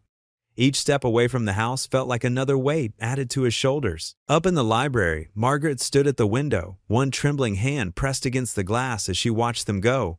The rain streaked down the window, matching the tears she finally allowed to fall. 2 days dragged by like heavy weights around Caleb's shoulders. The crisp autumn morning found him driving down Cedar Falls Main Street, running errands to keep his mind off recent events. His old pickup truck rattled past familiar storefronts, the radio quietly playing gospel music that did little to lift his spirits. As he approached the iron gates of the Holloway estate, his hands tightened on the steering wheel. He'd taken this route hundreds of times as Margaret's driver, but now each landmark felt like a reminder of what he'd lost. The majestic oak trees lining the driveway swayed in the morning breeze, their leaves beginning to turn golden. A child's scream pierced the air. Caleb slammed on his brakes, tires screeching against asphalt. The sound came again, high-pitched, terrified, coming from inside the estate grounds. Without thinking, he threw his truck into park and jumped out, leaving the door wide open. The wrought iron gates were unlocked, unusual for this time of day. He sprinted through them, his military training kicking in as he followed the sounds of splashing and screaming. As he rounded the corner past the rose garden, he saw it. The ornamental pond, usually so peaceful, now churning with desperate movement. A small boy, Henry, Margaret's grandson, thrashed in the deep water, his little arms flailing wildly. "Hold on!" Caleb shouted, already running. He kicked off his shoes mid-stride, shrugging out of his jacket. The pond was at least 8 feet deep in the middle, surrounded by smooth stones that had grown slick with morning dew. He dove in without hesitation. The cold water shocked his system, but he pushed through it, powerful strokes carrying him to where Henry struggled. The boy's movements were becoming weaker, his head barely above water. Caleb reached him just as Henry started to sink. "I've got you," he said, wrapping one arm around the child's chest. Henry coughed and sputtered, clinging to Caleb's neck with desperate strength. "Grandmother!" Henry cried out between gasps. "I want my grandmother!" "Henry?" Margaret's voice rang out across the garden, filled with terror. She appeared at the edge of the pond, her usual composure shattered. Her face had gone pale, hands pressed against her mouth in horror. Caleb kicked strongly, keeping Henry's head well above water as he swam them both to the edge. The boy trembled violently, whether from cold or fear. Caleb couldn't tell, probably both. "Pass him to me," Margaret pleaded, reaching down with shaking hands. Caleb lifted Henry up, and Margaret pulled him into her arms, clutching him close. The boy buried his face in her neck, sobbing. "Shh, darling, You're safe now." Margaret whispered, rocking him gently. "You're safe." She looked at Caleb, who was pulling himself out of the pond, water streaming from his clothes. Her eyes filled with tears. "Thank God you were here. Thank God." Shouts and running footsteps announced the arrival of estate staff. Someone draped a thick blanket around Henry, while another helped Caleb to his feet. He stood there dripping, suddenly aware of camera clicks and murmured voices beyond the garden wall. A small crowd had gathered at the estate gates, including several reporters who regularly staked out the property. Their cameras flashed rapidly, capturing the scene. Caleb Turner, soaking wet but standing tall. Margaret Holloway holding her trembling grandson. The peaceful pond that had nearly claimed a young life. "Mr. Turner," one reporter called out, "did you just save Henry Holloway? Is this why Mrs. Holloway trusted you as her driver? Were the previous allegations against you false?" Margaret's security team moved to block the photographers, but the damage, or perhaps the blessing, was already done. The truth would be impossible to hide now, and maybe that was for the best. Henry lifted his head from Margaret's shoulder, looking at Caleb with wide eyes. "You saved me," he said simply, his voice small but clear. Caleb smiled gently. "Anyone would have done the same, buddy." "No," Margaret said firmly, still holding Henry close. "Not anyone." "You." She reached out with one hand and gripped Caleb's arm, her fingers trembling but her grip strong. "Always you." The morning sun broke through the clouds then, casting golden light across the garden. Water dripped from Caleb's clothes, forming small pools at his feet. In the distance, sirens announced the approach of emergency services, but here in this moment, time seemed to stand still. Henry reached out one small hand toward Caleb. "Thank you," he whispered. Before Caleb could respond, the paramedics arrived, rushing forward to check on Henry. They wrapped him in fresh blankets and began their examination while Margaret hovered nearby, unwilling to let her grandson out of her sight. Reporters continued calling questions from beyond the gates, their cameras capturing every detail of the scene. Tomorrow's headlines were already writing themselves, but for once, they would tell a truth that couldn't be twisted. On this crisp autumn morning, a man who had been branded a vigilante had once again proven himself a hero. Sunlight streamed through the hospital windows, casting warm rectangles across the pediatric ward's cheerful blue walls. Caleb stood in the doorway of room 214, a small teddy bear tucked under his arm. Inside, 6-year-old Henry Holloway sat propped up against white pillows, his face lighting up at the sight of his visitor. "Mr. Caleb, you came!" Henry's voice cracked with excitement, his earlier ordeal forgotten in the joy of seeing his rescuer. Caleb's weathered face softened into a gentle smile as he entered the room. "Of course I did, buddy. How are you feeling?" "Much better." Henry bounced slightly in his bed, then pointed at the bear. "Is that for me?" "Sure is." Caleb handed over the stuffed animal, which Henry immediately hugged tight. "Grace helped me pick it out. She thought you might like a friend to keep you company." Margaret Holloway sat in a chair beside the bed, her usual elegant posture relaxed with relief. She watched the interaction with misty eyes, remembering how just yesterday this kind man had plunged into freezing water without hesitation to save her grandson. "Mr. Caleb is my hero, Grandma," Henry announced proudly, making both adults chuckle, like the ones in my books. The door opened again, and Andrew Holloway entered, his tall frame rigid with unspoken tension. He paused, seeing Caleb, then squared his shoulders and approached. "Mr. Turner," Andrew said stiffly, extending his hand. I owe you an apology. What you did yesterday, saving Henry, I can't thank you enough." Caleb shook the offered hand firmly. "No thanks needed, Mr. Holloway. I just did what anyone would do." "But that's just it," Margaret interjected softly. "Not everyone would have done what you did. Most people would have called for help and waited. You acted." A light knock interrupted them. Grace stood in the doorway, carrying a colorful gift bag. Her warm smile lit up the sterile room as she approached Henry's bed. "Hi there," she said kindly. "I'm Grace. I heard you had quite an adventure yesterday." Henry's eyes widened with interest. "Are you Mr. Caleb's daughter? He told me about you." "Do you really draw pictures?" Grace laughed, pulling out a sketchbook from her bag. "I do. Would you like to see some?" As Grace settled onto the edge of Henry's bed, sharing her artwork, the adults moved toward the window. Margaret touched Caleb's arm lightly. "I've been thinking," she said. "Would you consider coming back? Perhaps. Part-time at first. The foundation could use someone with your integrity." Andrew cleared his throat. The board would welcome it. Your actions yesterday have changed a lot of minds. Caleb glanced at Grace, who was now teaching Henry how to draw a simple cartoon dog. The sight warmed his heart. I'd be honored, ma'am, but only if we're clear about one thing. I'm here to work, nothing more. Of course, Margaret nodded, understanding his meaning. And please, after everything, call me Margaret. The afternoon passed quickly. Henry convinced Grace to draw him as a superhero, complete with a cape and mask. The laughter and chatter filled the room with a warmth that had nothing to do with the sunlight. A week later, Henry was fully recovered. Margaret insisted on hosting a small dinner to celebrate, transforming the formal dining room into something more intimate and welcoming. The long mahogany table, usually set for business meetings and charity galas, now held just 6 place settings.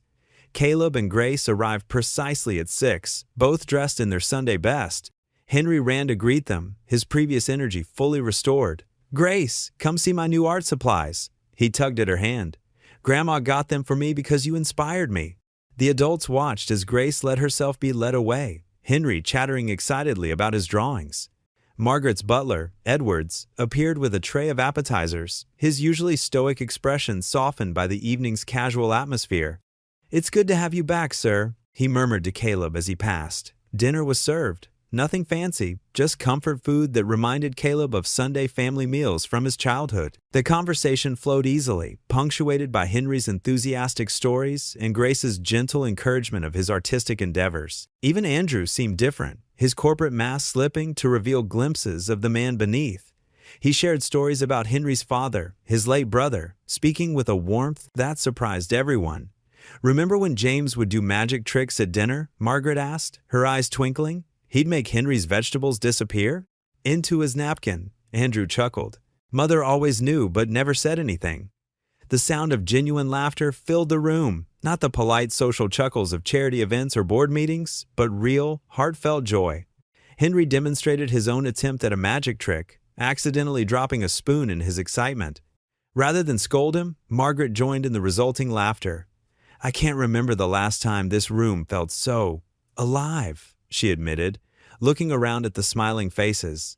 Grace, who had been quietly observing, spoke up. Sometimes the best families aren't the ones we're born into, but the ones we find along the way. A thoughtful silence followed her words. Caleb reached over and squeezed his daughter's hand, proud of her wisdom beyond her years. Out of the mouths of babes, Margaret murmured, raising her water glass. To found family, then. They all raised their glasses, even Henry with his apple juice, the crystal catching the warm light from the chandelier above. In that moment, the vast dining room felt cozy, filled with the kind of warmth that no amount of wealth could buy. Edwards appeared with dessert, homemade apple pie that filled the air with cinnamon and memories. Henry insisted on sitting between Caleb and Grace, showing them his latest drawing of all of them together. Stick figures holding hands under a bright yellow sundae. Margaret watched them, her heart full. The laughter that now filled her home was better than any symphony she'd ever hosted, any charity gala she'd ever thrown. It was the sound of healing, of barriers breaking down, of something new and precious taking root. The celebration dinner had wound down hours ago, leaving Holloway Manor wrapped in peaceful silence. Most of the lights were off, except for the soft glow from the second-floor balcony, where Margaret stood alone, her silver hair catching the moonlight. She gripped the iron railing, lost in thought as she gazed at the city lights twinkling below like earthbound stars. Caleb had stayed behind to help the staff clean up, a habit from his more humble days that he couldn't shake. As he walked through the darkened hallway toward the exit, he noticed the balcony door slightly ajar. Through the glass, he saw Margaret's silhouette. "Mrs. Holloway," he called softly, not wanting to startle her. "Is everything all right?" Margaret turned, her elegant features softened by the evening shadows. "Caleb, I thought everyone had gone." She gestured for him to join her. "And please, after everything, I think you can call me Margaret." He stepped onto the balcony, the cool night air carrying the scent of her prized rose garden below. Margaret's hands trembled slightly as she adjusted her shawl, a detail that didn't escape his notice. "It was a wonderful evening," Caleb said, breaking the comfortable silence. "Henry seems completely recovered." "Yes," Margaret smiled, but it didn't quite reach her eyes. "Children are remarkably resilient, aren't they? They bounce back so quickly." She paused, her voice growing quieter. "Unlike some of us." Caleb waited, sensing there was more she needed to say. I haven't been entirely honest, Margaret continued, her fingers tightening on the railing. Not with anyone, really. But you've shown such integrity, such kindness. She took a deep breath. I've been seeing specialists for months now. My heart, it's not doing well. The weight of her words hung heavy in the air. Caleb remained silent, offering the gift of his steady presence. The doctors say without surgery, I might have a year, maybe less. Margaret's voice wavered. With surgery, the odds are better, but at my age. She shook her head. I've faced many things in my life, Caleb, but I never thought I'd be afraid of dying alone. I understand fear, Caleb said, softly, thinking of Grace. Every morning I wake up terrified that I won't be enough for my daughter, that I'm failing her somehow. He looked down at his calloused hands. After losing her mother, I promised myself I'd give Grace everything she needs. But sometimes, everything I have still feels like nothing. Margaret turned to face him fully. You're wrong about that. I've seen how Grace looks at you with such pride, such love. She doesn't need everything. She just needs you. And you're not alone, Caleb replied, his voice gentle but firm. You have Henry, who adores his grandmother. You have people who care about you, who would stand by you through any battle. Tears glistened in Margaret's eyes. It's strange, isn't it, how life brings people together? When those men threatened me in the store, I thought that might be the end. But God had other plans. He always does, Caleb agreed, even when we can't see the path ahead. Margaret pulled her shawl tighter, shivering slightly in the night air. Faith was easier when Richard was alive. He always knew what to say, how to make sense of things. She smiled sadly. Much like you do. I don't have any answers, Caleb admitted. But I learned in the army that sometimes just showing up, standing beside someone, that's enough. They stood in comfortable silence, watching the city lights flicker below. A distant church bell chimed midnight, its deep tones floating across the quiet neighborhood. Would you pray with me, Caleb? Margaret asked suddenly, her voice small but hopeful. Of course. She reached out, placing her hand over his where it rested on the railing. Her touch was light but steady, drawing strength from the connection. You saved me once, Caleb, Margaret said softly. But perhaps God sent you to save more than my life. In the gentle darkness, their quiet prayers mingled with the night breeze, two souls finding comfort in shared faith and understanding. Below them, the city continued its nighttime dance of lights and shadows, unaware of the profound moment unfolding on the balcony above. The autumn morning started like any other. Caleb was organizing files in Margaret's study when his phone buzzed. The school's number flashed on the screen.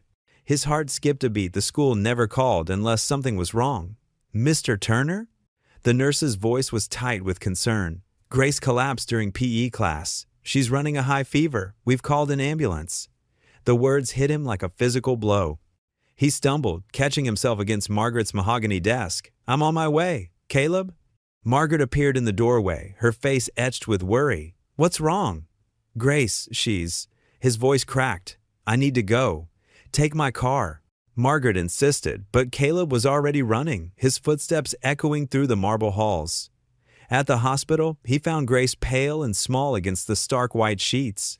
Doctors moved in and out, speaking in hushed tones about blood tests and inflammation markers. Hours stretched into days. Grace drifted in and out of consciousness, her usual spark dimmed by fever and fatigue. Finally, Dr. Peterson, a gray-haired woman with kind eyes, sat down with Caleb in her office. Mr. Turner, Grace has developed a severe autoimmune condition. Her immune system is attacking her own body. Caleb's military training had taught him to stay calm in crisis, but his hands trembled as he gripped the armrests. Can you treat it? Yes, but... Doctor, Peterson hesitated. The medication is expensive. Even with insurance, the out-of-pocket costs are significant. She slid a paper across her desk. Caleb's throat tightened as he read the numbers. The monthly cost was more than he made in 2 months. There are assistance programs, Doctor, Peterson began. I'll figure it out, Caleb cut in, his voice firm despite the fear churning in his stomach. That evening, he walked through their small apartment, seeing it with new eyes. The old, leather couch where they watched movies together, the dining table where Grace did her homework, his wife's antique mirror that had survived 3 moves. Everything had to go. Over the next week, Caleb sold it all. He posted ads online, held a yard sale, visited pawn shops. The car went first. He could take the bus to work. Their furniture disappeared piece by piece, replaced by cheap folding chairs and a borrowed air mattress. Even his wife's wedding ring, the last precious thing he owned, was sold to a jewelry store downtown. At work, he maintained his composure, not wanting Margaret to know. She noticed his exhaustion, but attributed it to worry over Grace's illness. When she offered help, he deflected with practiced ease. "She just needs rest," he'd say, or "the doctors are optimistic." The truth was harder. Despite selling everything they owned, it wasn't enough. The first round of treatment depleted their savings and maxed out his credit cards. Each time he visited the hospital pharmacy, the cost of Grace's medication made him dizzy. 2 weeks after Grace's collapse, Caleb sat beside her hospital bed, holding her thin hand. The room was quiet except for the steady beep of monitors and the hiss of oxygen. Grace's face was drawn, dark circles under her eyes, making her look older than her 14 years. "Dad?" she whispered, her eyes fluttering open. "I'm here, sweetheart." He squeezed her hand gently. "Are you okay? You look tired. Even sick." She worried about him, just like her mother. "I'm fine, Grace. Just focus on getting better." She drifted back to sleep, and Caleb's careful composure cracked. Tears rolled down his cheeks as he watched his daughter's labored breathing. The weight of their situation crashed over him, the mounting bills, the dwindling resources, the desperate fear of losing her. In the dim light of the hospital room, Caleb leaned close to his sleeping daughter. His voice was barely a whisper, rough with emotion. "You're all I've got left." The words hung in the sterile air, a prayer and a confession wrapped in 4 simple words. Outside the window, the city continued its endless rhythm, unaware of the quiet struggle playing out in room 412, where a father held his daughter's hand and prayed for a miracle he couldn't afford. Margaret sat in her private study, her hand pressed against her chest as another wave of pain rolled through her. The evening sun cast long shadows across the Persian rug, and the ticking of the grandfather clock seemed to mock each precious moment slipping away. Dr. Roberts had been clear that morning. "Mrs. Holloway, your condition has deteriorated significantly. The medication isn't working as we'd hoped. Without surgery, I'm afraid." She'd stopped listening after that, her mind drifting to the letter she needed to write. To Caleb. Sweet, steadfast Caleb, who even now was probably selling everything he owned to save his daughter. Her fingers trembled as she reached for her monogrammed stationery. The pain struck again, sharper this time. Margaret closed her eyes, waiting for it to pass. When she opened them, her butler, Edwards, stood in the doorway. "Madam, shall I call Master Andrew?" "No," she said firmly, though her voice wavered. "Not yet. Please, bring me some tea, Edwards, and make sure I'm not disturbed." Once alone, Margaret began to write, her elegant script less steady than usual. Asterisk, "Dear Caleb, if you're reading this, I'm either in surgery or, well, let's not dwell on that. There's something you need to know. From the moment you saved me from those robbers, God has been showing me why He brought you into my life. I've watched you these past months, your quiet strength, your unwavering faith, even when the world turned against you. You've taught me more about genuine humanity than 30 years in high society ever did. I know about Grace's condition. Yes, Edwards keeps me informed, forgive an old woman's meddling. I know you're too proud to ask for help, just as I'm too stubborn to admit how scared I am right now." Asterisk A. Knock interrupted her writing. Dr. Roberts stood in the doorway, his face grave. "Mrs. Holloway, we need to schedule the surgery. Today." Margaret nodded, turning back to her letter with renewed urgency. Asterisk. "The doctors say I need immediate surgery. My heart, it seems, has finally betrayed me. How ironic that an organ meant for love should cause such pain. I haven't told Andrew. He'd only worry, and honestly, he'd probably blame you somehow.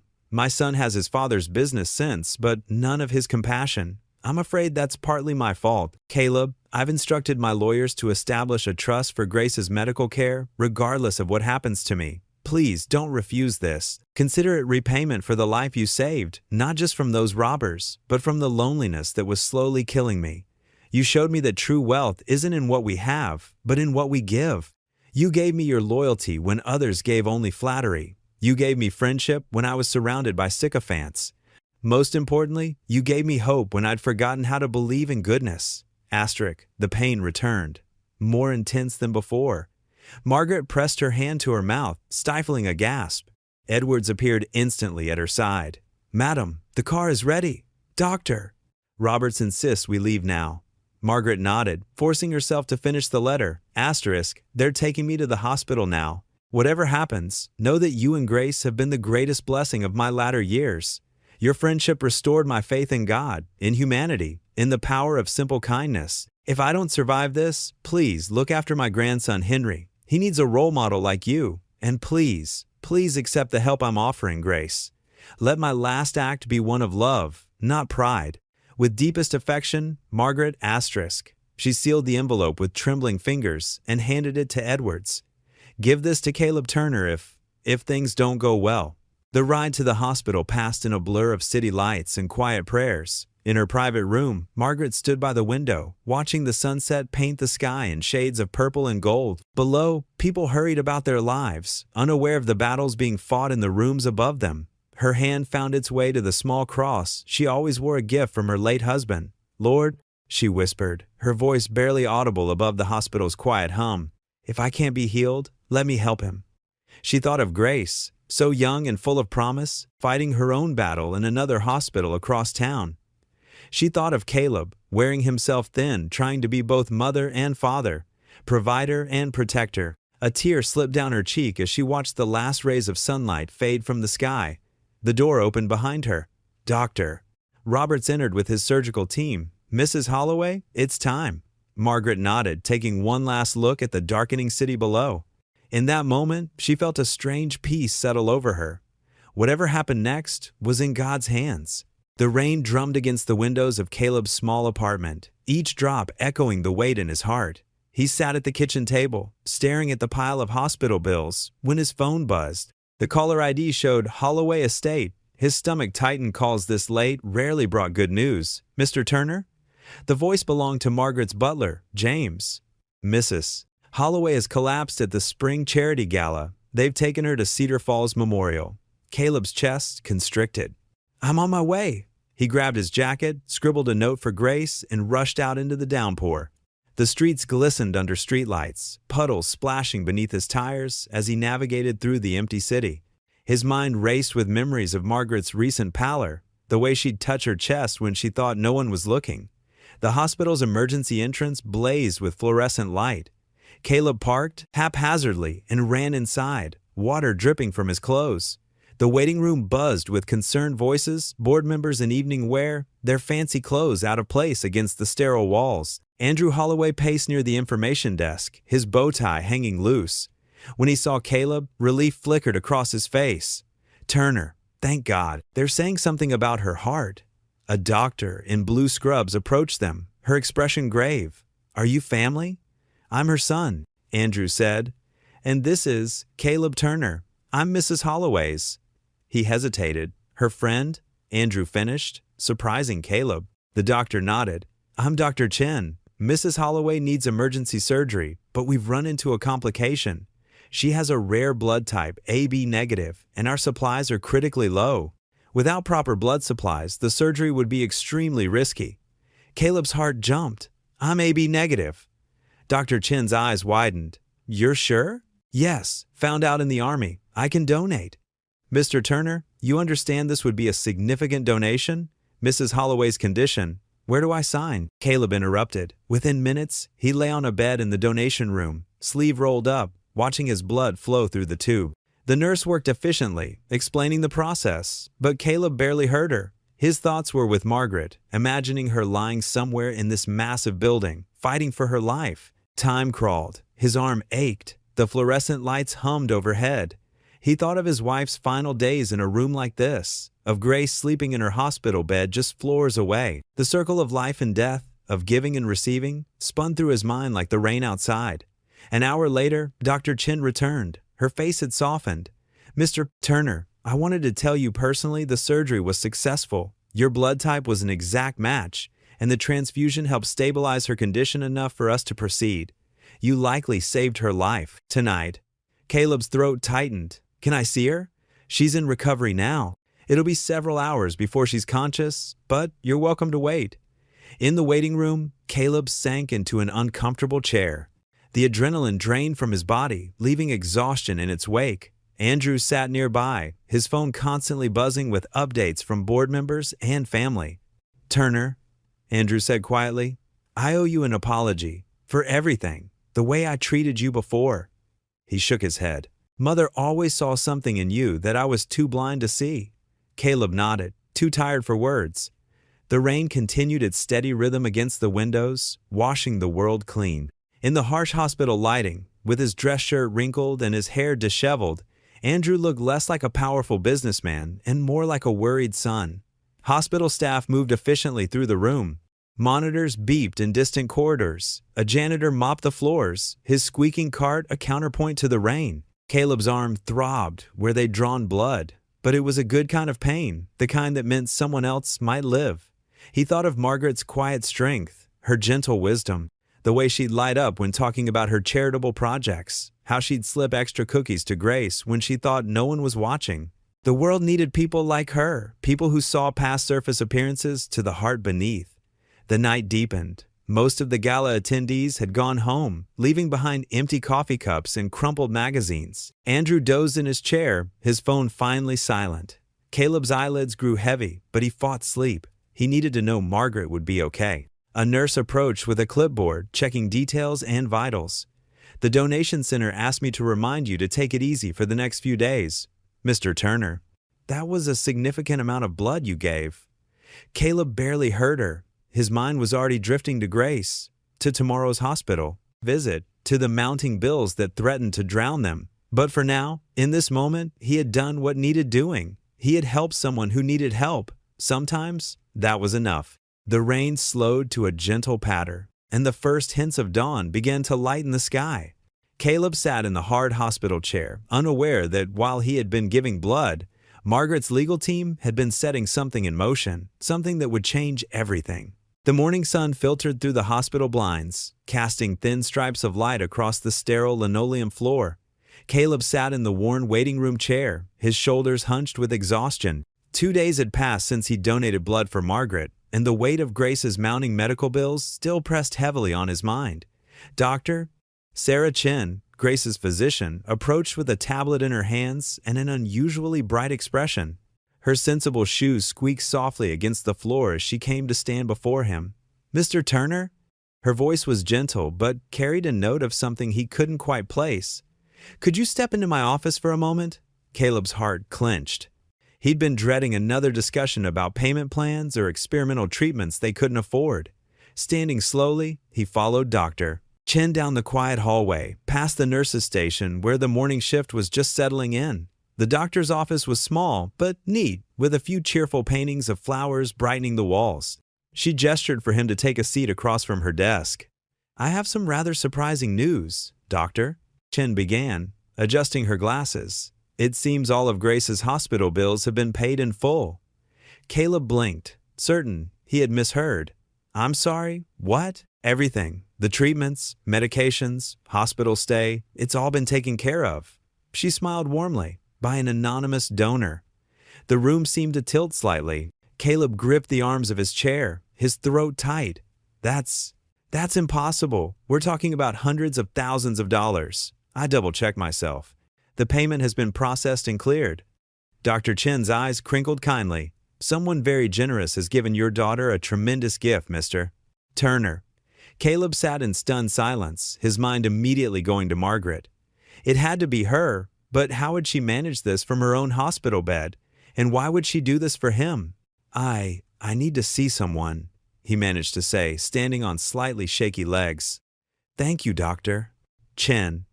The walk to Margaret's wing of the hospital felt both endless and too quick. His thoughts tumbled over each other as he tried to process what had happened.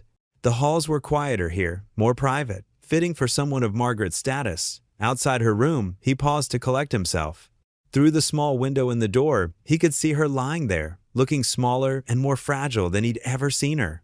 Medical monitors beeped steadily beside her bed, their green lines tracking her heartbeat. He knocked softly before entering. Margaret's eyes fluttered open as he approached, and a weak smile spread across her pale face. Caleb, she whispered, her voice rough but warm. I was hoping you'd come. He pulled a chair close to her bedside, noting how the morning light softened the shadows under her eyes. Margaret, did you? He couldn't quite finish the question.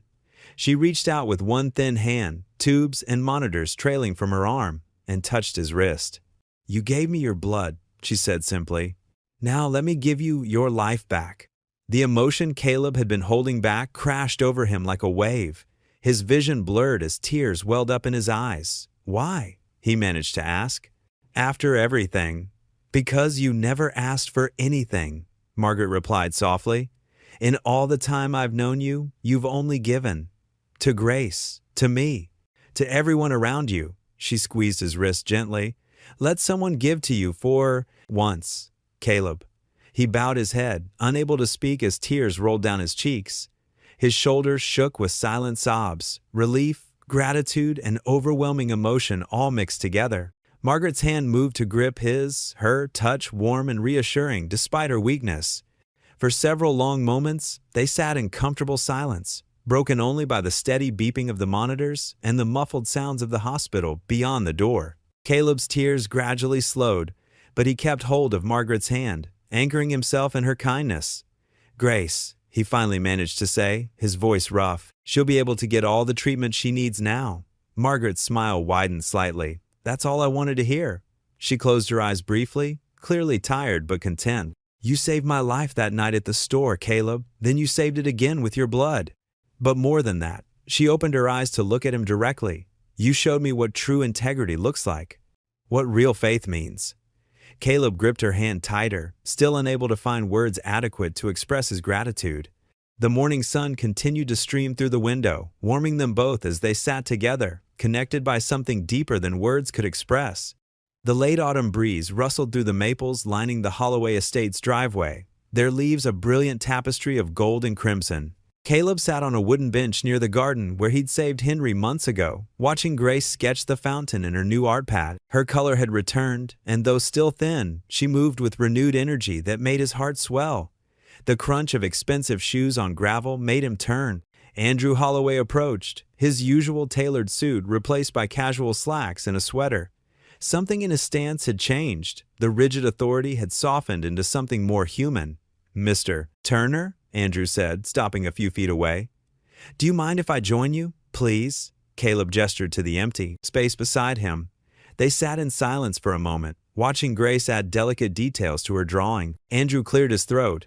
"I owe you an apology, Mr. Turner. Several, actually." "Caleb," he corrected gently, "and no apologies needed. You were protecting your mother." "No," Andrew shook his head firmly. "I was protecting my pride. There's a difference." He clasped his hands together, leaning forward. "When my father died, I thought strength meant control. I became so focused on preserving his legacy that I forgot what that legacy truly was." Grace looked up and waved at them both before returning to her sketch. Andrew waved back, a small smile crossing his face. "Mother told me about your wife," he continued. "About how you've raised Grace alone, never compromising your principles, even when it cost you everything." He turned to face Caleb directly. "You gave blood for my mother without hesitation, even while your own daughter was ill. That's the kind of strength my father believed in, the kind I lost sight of." Caleb felt the familiar ache in his chest whenever someone mentioned his late wife. "Sarah taught me that true strength is serving others, even when it hurts, especially when it hurts." "Yes," Andrew nodded slowly. "That's exactly what Mother keeps saying about you." He pulled out a folder from his leather briefcase. "Which is why I'd like to propose something." He opened the folder, revealing architectural drawings and budgets.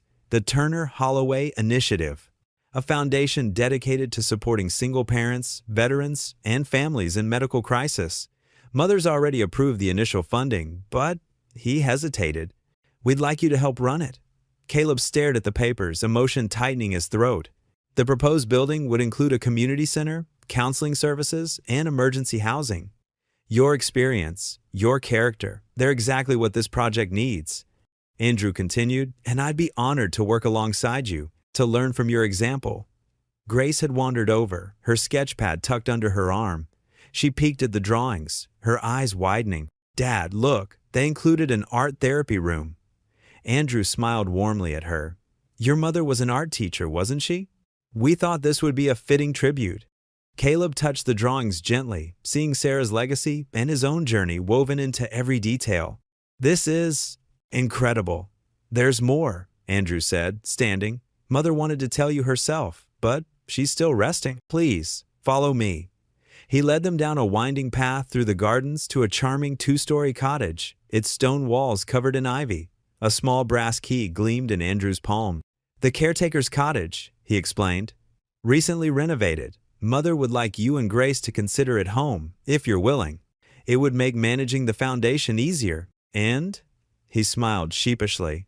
Henry's been begging to have his hero closer. Grace gasped softly, touching the cottage's warm stones. Dad, it's just like the one in Mom's favorite painting, Caleb remembered. A Thomas Kincaid print Sarah had hung in their first apartment, promising someday they'd live in a place just as beautiful. His vision blurred. I know it's a lot to take in, Andrew said quietly. But Mother and I agree. You've become family. And family takes care of each other. Grace slipped her hand into Caleb's, looking up at him with hope shining in her eyes. Dad? Caleb squeezed her hand, remembering his prayers during those dark nights after losing his job. God had not only provided, He had restored what was lost tenfold. Please thank your mother for us, he said to Andrew, his voice rough with emotion. We'd be honored to accept both offers. Andrew's professional mask cracked completely as he broke into a genuine smile. Welcome home, then. He handed Caleb the key. And welcome to the family. The autumn sunlight caught the brass key in Caleb's palm, warm and promising. Grace hugged him tightly, and, over her head, he saw Margaret standing at her bedroom window. She raised her hand in blessing, and he nodded, grateful beyond words for this new chapter God had written for them all. Autumn sunlight spilled across the newly constructed Turner Holloway Veterans and Family Support Center, its red brick facade gleaming against the cloudless October sky. The building stood proudly at the edge of Cedar Falls, a testament to what faith and perseverance could achieve. Rows of white folding chairs filled the courtyard, packed with community members, veterans, and local officials. American flags fluttered in the gentle breeze, and a wide red ribbon stretched across the entrance, waiting to be cut. Caleb Turner adjusted his tie, the same one Grace had helped him pick for his first day as Margaret's driver. His hands trembled slightly as he looked over his note cards, though he knew the words by heart. At 46, he'd faced combat and loss, yet speaking in front of crowds still made his palms sweat. In the front row, Margaret Holloway sat regally in a powder blue dress suit. Though thinner now, her eyes sparkled with the same determination that had carried her through her recovery. Henry, her grandson, sat beside her, his small hand clutching hers. The boy wore a miniature suit that matched Caleb's, something he'd insisted on. Grace stood near the podium, her sketchpad tucked under one arm. The morning sun caught the silver charm bracelet on her wrist, a gift from Margaret on her last birthday. Her autoimmune condition was in remission now, and color had returned to her cheeks. She gave her father an encouraging thumbs up. The mayor finished his introduction, and Caleb stepped up to the microphone. The crowd fell silent. 6 months ago, he began, his voice steady despite his nerves. I stood in a convenience store, working the night shift as a security guard. I had bills piling up, a daughter to support, and not much else but faith to keep me going. He paused, meeting Margaret's eyes. She nodded slightly, encouraging him to continue. That night, God put me exactly where I needed to be, not just to help someone in danger, but to start a chain of events that would change many lives, including my own. Several people nodded, remembering the news stories that had first condemned, then celebrated him. This center, Caleb gestured to the building behind him, isn't just about providing services. It's about recognizing that every person who walks through these doors has value. That sometimes the difference between despair and hope is knowing someone cares. Henry wiggled in his seat, eager to participate in the ribbon cutting. Margaret gently settled him with a touch on his shoulder. When I came home from the army, I thought my days of serving were over, but Mrs. Holloway taught me that service takes many forms. Sometimes it's running into danger. Sometimes it's simply extending a hand to someone who's falling. Caleb's voice grew stronger as he continued, This center will offer job training, counseling, child care, and emergency assistance to veterans and families in crisis. But more than that, it will offer dignity, because that's what Mrs. Holloway showed me when she looked past the headlines and saw a person trying his best to do right. In the audience, several veterans nodded solemnly. Andrew Holloway, Margaret's son, sat straighter in his chair, pride replacing the suspicion that had once clouded his face. Today, we're not just opening a building, We're opening our hearts to the idea that everyone deserves a second chance. That kindness multiplies. That faith, even in the darkest moments, lights the way forward. Grace moved closer to the ribbon, scissors ready. Henry bounced up from his seat to join her, his small dress shoes clicking on the pavement. Mrs. Holloway likes to say, "I saved her life that night at the store." But the truth is, her compassion saved mine. And, together, through this center, we hope to pass that blessing forward. Caleb stepped back from the podium as applause filled the courtyard. He walked over to where Grace and Henry waited by the ribbon. "Ready?" he asked them both. Henry beamed up at him. "Ready, Mr. Caleb." Grace positioned the scissors, letting Henry wrap his small hands around one handle while she held the other. Together, they cut the red ribbon as cameras flashed and cheers erupted. The crowd rose to their feet, applauding. Margaret dabbed at her eyes with a delicate handkerchief, her smile radiant despite her tears. She had changed too, from a lonely widow protecting her wealth to a woman who had rediscovered her purpose. The standing ovation continued as Henry ran back to hug his grandmother. Grace slipped her hand into her father's, and Caleb squeezed it gently, remembering all the prayers they'd shared during her illness. Margaret's tears flowed freely now, but her smile never wavered as she looked at the family that fate or faith had brought together. The evening air carried the sweet scent of Margaret's prized roses as she and Caleb sat in her garden sanctuary. Lanterns cast a warm glow over the intimate space, their light dancing off the silver tea service between them. The foundation's grand opening earlier that day had left them both emotionally drained but fulfilled. Margaret's hands wrapped around her delicate china teacup, steadier now than they'd been in months. The surgery and recovery had restored some of her vigor, though she still moved with careful grace. Her silver hair caught the lamplight as she studied Caleb's face across the small garden table. "I never thought I'd see this garden filled with so much life again," she said softly. "After Richard passed, I let everything wither. Even the roses nearly died." Caleb nodded, understanding the weight of her words. "Sometimes it takes another person's faith to help us remember our own," he replied, his voice gentle. Margaret smiled, the expression reaching her eyes in a way it hadn't for years. "When you ran into that store that night, did you ever imagine we'd end up here?" "Honestly?" Caleb chuckled, shaking his head. "I was just trying to make it through each day. Keeping Grace fed, keeping our apartment, trying to hold on to whatever job I could find." He paused, looking out over the garden. "But I've learned that God's plans are bigger than our struggles." "Indeed they are." Margaret set her cup down with a quiet clink. "You know, when Richard first built this estate, he had such dreams, not just for wealth, but for making a difference. Somewhere along the way, we lost sight of that. The money became everything." Her voice carried a hint of old regret. "It's not too late," Caleb assured her. "Look at what we've built together. That center will help hundreds of families. Because of you, Caleb, your courage that night, and every day since." Margaret's eyes grew misty. "You showed me what real integrity looks like, not in grand gestures, but in quiet faithfulness." She reached beside her chair, lifting a small wooden box onto the table. The mahogany gleamed in the lantern light as she opened it carefully. "This was Richard's," she said, removing an elegant gold watch. Its face caught the light, revealing intricate craftsmanship that spoke of both luxury and timeless dignity. He wore it every day until he passed.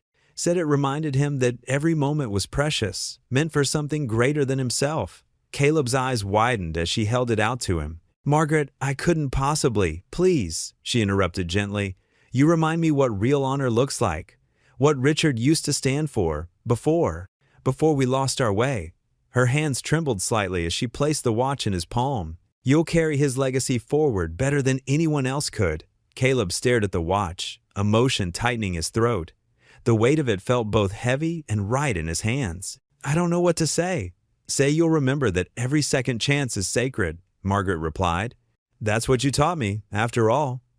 He carefully fastened the watch around his wrist, the leather band smooth against his skin. "I promise to honor what it represents," he said quietly. "Both Richard's memory and your trust." Margaret reached across the table, patting his hand. "You already have, dear friend, every day since you came into our lives." They sat in comfortable silence, sipping their tea as evening deepened around them. The garden's shadows lengthened, but the lanterns kept the darkness at bay. In the distance, church bells began to toll, their deep, resonant tones floating across the estate. Caleb glanced up at the emerging stars, bright points of light piercing the darkening sky. Each one seemed to shimmer with possibility, with hope. The watch ticked steadily on his wrist, marking moments that felt both ordinary and profound.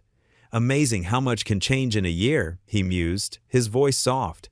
Margaret nodded, following his gaze upward. Grace is thriving in her new school. Henry adores having you both here. And the foundation? She smiled. It's everything Richard would have wanted. Everything I needed to remember. The church bells faded into the night, leaving only the gentle chorus of crickets and the whisper of leaves in the evening breeze. Stars continued to appear one by one, each one a reminder of divine timing and purpose. The Sunday morning sun painted Cedar Falls in brilliant hues of gold and amber, casting long shadows across the quiet streets as the town awakened to a day that would be remembered for years to come. A gentle breeze carried the sweet, earthy scent of newly planted flowers across the Veterans Memorial grounds, where dozens of saplings waited in their temporary pots, like eager children, their roots yearning to sink deep into the fresh, dark soil that had been carefully prepared for this moment. Caleb Turner stood, between Grace and Margaret, his weathered hands resting on the smooth wooden handle of a ceremonial shovel. The calluses on his palms told the story of years of hard work, from his military service to the countless nights of security shifts, from moving boxes to caring for his daughter through her illness. The memorial's polished granite walls gleamed like mirrors in the morning light, each surface meticulously etched with the names of those who had served their country with honor. Rows of white folding chairs faced the temporary podium where the mayor would soon speak, filled with townspeople who had come to witness this moment of renewal and hope. The crowd was larger than anyone had expected. Families with children, elderly veterans wearing their service pins with pride, young couples holding hands, and teenagers who had taken time from their weekend to be part of something meaningful. Many faces were familiar to Caleb, now people he'd met through the foundation, store owners who'd seen him walking Grace to school, neighbors who'd watched his quiet acts of kindness over the years. Grace, her health fully restored and her cheeks glowing with the vitality of youth, practically bounced with excitement beside her father. Her long brown hair was tied back with a sunny yellow ribbon that perfectly matched her sundress, a dress Margaret had insisted on buying for her, saying every young lady needed something special for such an important day. Grace kept pointing out different trees to Margaret, rattling off their scientific and common names from the extensive research she'd conducted at the library. That one's a red maple Acer rubrum, and over there, that's going to be a flowering dogwood. Did you know they can live for over 80 years? Margaret smiled warmly at the teenager's boundless enthusiasm, her heart swelling with the kind of maternal pride she'd thought lost forever. The past months had been remarkably kind to her. Her cheeks held a healthy glow that spoke of renewed purpose, and though she still carried her elegant mahogany cane, she rarely needed to lean on it anymore. She wore a pale blue suit that complemented the spring morning perfectly, and a small golden cross pendant caught the sunlight at her throat, a gift from Caleb that had belonged to his late wife. Ladies and gentlemen, Mayor Richardson's voice carried clearly across the gathering, amplified by the small sound system they'd set up for the occasion. We're here today not just to dedicate this memorial, but to celebrate the spirit of service and sacrifice that makes our community truly strong. The crowd settled into their seats with the quiet reverence of people who understood they were witnessing history. Children stopped their fidgeting and whispered conversations, sensing the importance of the moment. Conversations hushed to respectful whispers as anticipation filled the air. In the front row, Andrew Holloway sat with his son Henry, who waved enthusiastically at Caleb with the unrestrained joy of a child who'd found his hero. The boy had grown remarkably attached to the quiet man who'd saved his grandmother, often begging to help at the foundation office whenever he visited, his small hands eager to sort donation letters or help carry supplies. Today, we plant these trees as living symbols of growth, sacrifice, and new beginnings. The mayor continued, his voice gaining strength as he spoke. Each one represents a story of courage, determination, and the willingness to stand up for what's right, just like the remarkable story that brought us all here today. He gestured toward Caleb, Margaret, and Grace with obvious pride and respect. Grace squeezed her father's hand tightly as the mayor began recounting that fateful night at the convenience store. How one man's selfless act had sparked a chain of events that had transformed not just individual lives, but their entire community. The Turner Holloway Foundation had already helped dozens, of veterans and struggling families find their footing again, providing everything from job training to emergency medical assistance, from housing support to educational scholarships. And so, Mayor Richardson's voice swelled with genuine pride and emotion. It is my great honor to announce that Caleb Turner has been awarded the City Medal of Courage, our highest civilian honor, in recognition of his extraordinary bravery and continued service to our community. Thunderous applause erupted across the memorial grounds, echoing off the granite walls and rolling across the surrounding neighborhoods. Caleb felt his cheeks flush with a mixture of embarrassment and deep emotion as Grace threw her arms around him in an exuberant hug, her yellow ribbon coming loose in her excitement. Margaret touched his shoulder gently, her eyes glistening with tears of pure joy and gratitude. The mayor approached with the medal, its bronze surface polished to a mirror shine and catching the morning light like a small sundae. The ribbon was a deep blue, representing honor and service. As he placed it around Caleb's neck, photographers' cameras clicked rapidly, capturing the moment for posterity. But Caleb barely noticed the flashing lights or the crowd's continued applause. His thoughts drifted naturally to his late wife Sarah, wondering if she could somehow see this moment, if she was proud of the man he'd become and the daughter they'd raised together. "Would the three of you please lead us in planting the first tree?" the mayor asked, gesturing toward a young oak sapling that stood ready in its biodegradable pot, its leaves already showing the fresh green of spring growth. Together, they stepped forward, their footsteps crunching softly on the gravel path. Grace carried the brass watering can that had been specially purchased for the ceremony, while Margaret held the ceremonial golden spade that gleamed in the sunlight. Caleb lifted the sapling carefully from its pot, cradling its root ball as if it were the most precious cargo in the world, feeling the weight of responsibility and hope it represented. The hole had been pre-dug by the groundskeeping crew, its edges neat and precise, waiting for this pivotal moment. Rich, dark soil was piled nearby, mixed with compost and nutrients to give the young tree the best possible start. Caleb lowered the oak with infinite reverence, remembering all the times he'd felt utterly hopeless, all the long nights he'd spent praying for guidance, all the moments when he'd wondered if doing the right thing was worth the cost. Grace began sprinkling water around the exposed roots with the concentration of a child performing a sacred ritual, while Margaret added the first ceremonial shovelful of soil, her movements deliberate and meaningful. The rich earth fell around the roots like a blessing, securing the tree in its new home. "This oak," Margaret announced to the gathering, her voice clear and strong, carrying across the memorial grounds with the authority of someone who had learned to speak from the heart, represents second chances and the power of community. Like this tree, we all need strong roots and helping hands to grow into what we're meant to become. More enthusiastic applause followed as other families began moving toward their designated planting spots throughout the memorial grounds. The peaceful morning came alive with purposeful activity, children carrying watering cans with serious expressions, parents teaching proper planting techniques to eager young hands, veterans sharing war stories and memories as they worked the soil together, their voices mingling with laughter and the occasional tears of remembrance. Henry broke away from his father's side and ran to help Grace water their newly planted oak, his small legs carrying him swiftly across the grass. "Can I help plant the next one, Mr. Caleb?" he asked eagerly, his face bright with excitement and admiration. "Of course, buddy," Caleb replied, warmly, ruffling the boy's sandy hair with affection. "There's always room for another helper in this work. That's what community means." As the morning progressed and the sun climbed higher in the cloudless sky, the memorial grounds underwent a remarkable transformation.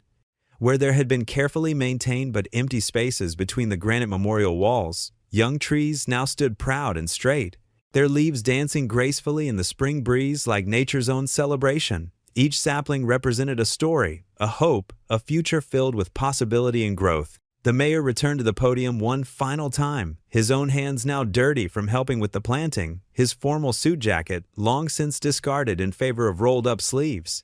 "These trees will grow with our community," he declared, his voice carrying the weight of prophecy and promise. "They'll provide shade for future generations, beauty for decades to come, and serve as a living reminder of how one person's courage can change countless lives." Standing beside their oak sapling, now firmly rooted in Cedar Falls soil, Caleb felt overwhelmed by the incredible journey that had brought them to this moment of triumph. He remembered with crystal clarity the night he'd lost his job for helping Margaret, the financial struggles that had followed, the fear and desperation when Grace fell ill, The times when keeping faith had seemed impossible, yet here they were, whole, healthy, surrounded by love and purpose, part of something much larger than themselves. Margaret slipped her hand into his, her fingers warm and steady, while Grace leaned against his other side, her head resting on his shoulder with complete trust and contentment. The three of them stood together in comfortable silence, watching as the morning sun climbed higher into the perfect blue sky, bathing the memorial grounds in brilliant, hope-filled light. The new trees cast their very first shadows on the ground, promising years of growth, beauty, and shelter ahead. Caleb felt a profound sense of gratitude well up inside him, like a spring of clear water. Gratitude for his daughter's complete recovery, for Margaret's unwavering friendship and trust, for second chances and new beginnings, for a community that had learned to see past first impressions to the heart beneath. Looking toward the brightening sky, where a few wispy clouds drifted like prayers across the infinite blue, he whispered words that came straight from his heart, words that carried the weight of his entire journey. "Thank you for bringing us home." The morning sun continued its eternal ascent, washing the world in golden light that seemed to bless everything it touched. Below, the newly planted memorial stood as a living testament to faith, courage, and the miraculous power of compassion to transform not just individual lives, but entire communities. In the years to come, children would play in the shade of these trees, families would picnic on the grass beneath their branches, and veterans would find peace walking among the living monuments to service and sacrifice. The Turner Holloway Foundation would continue to grow, just like the trees they'd planted today, reaching out to help more families, more veterans, more people who had fallen through society's cracks.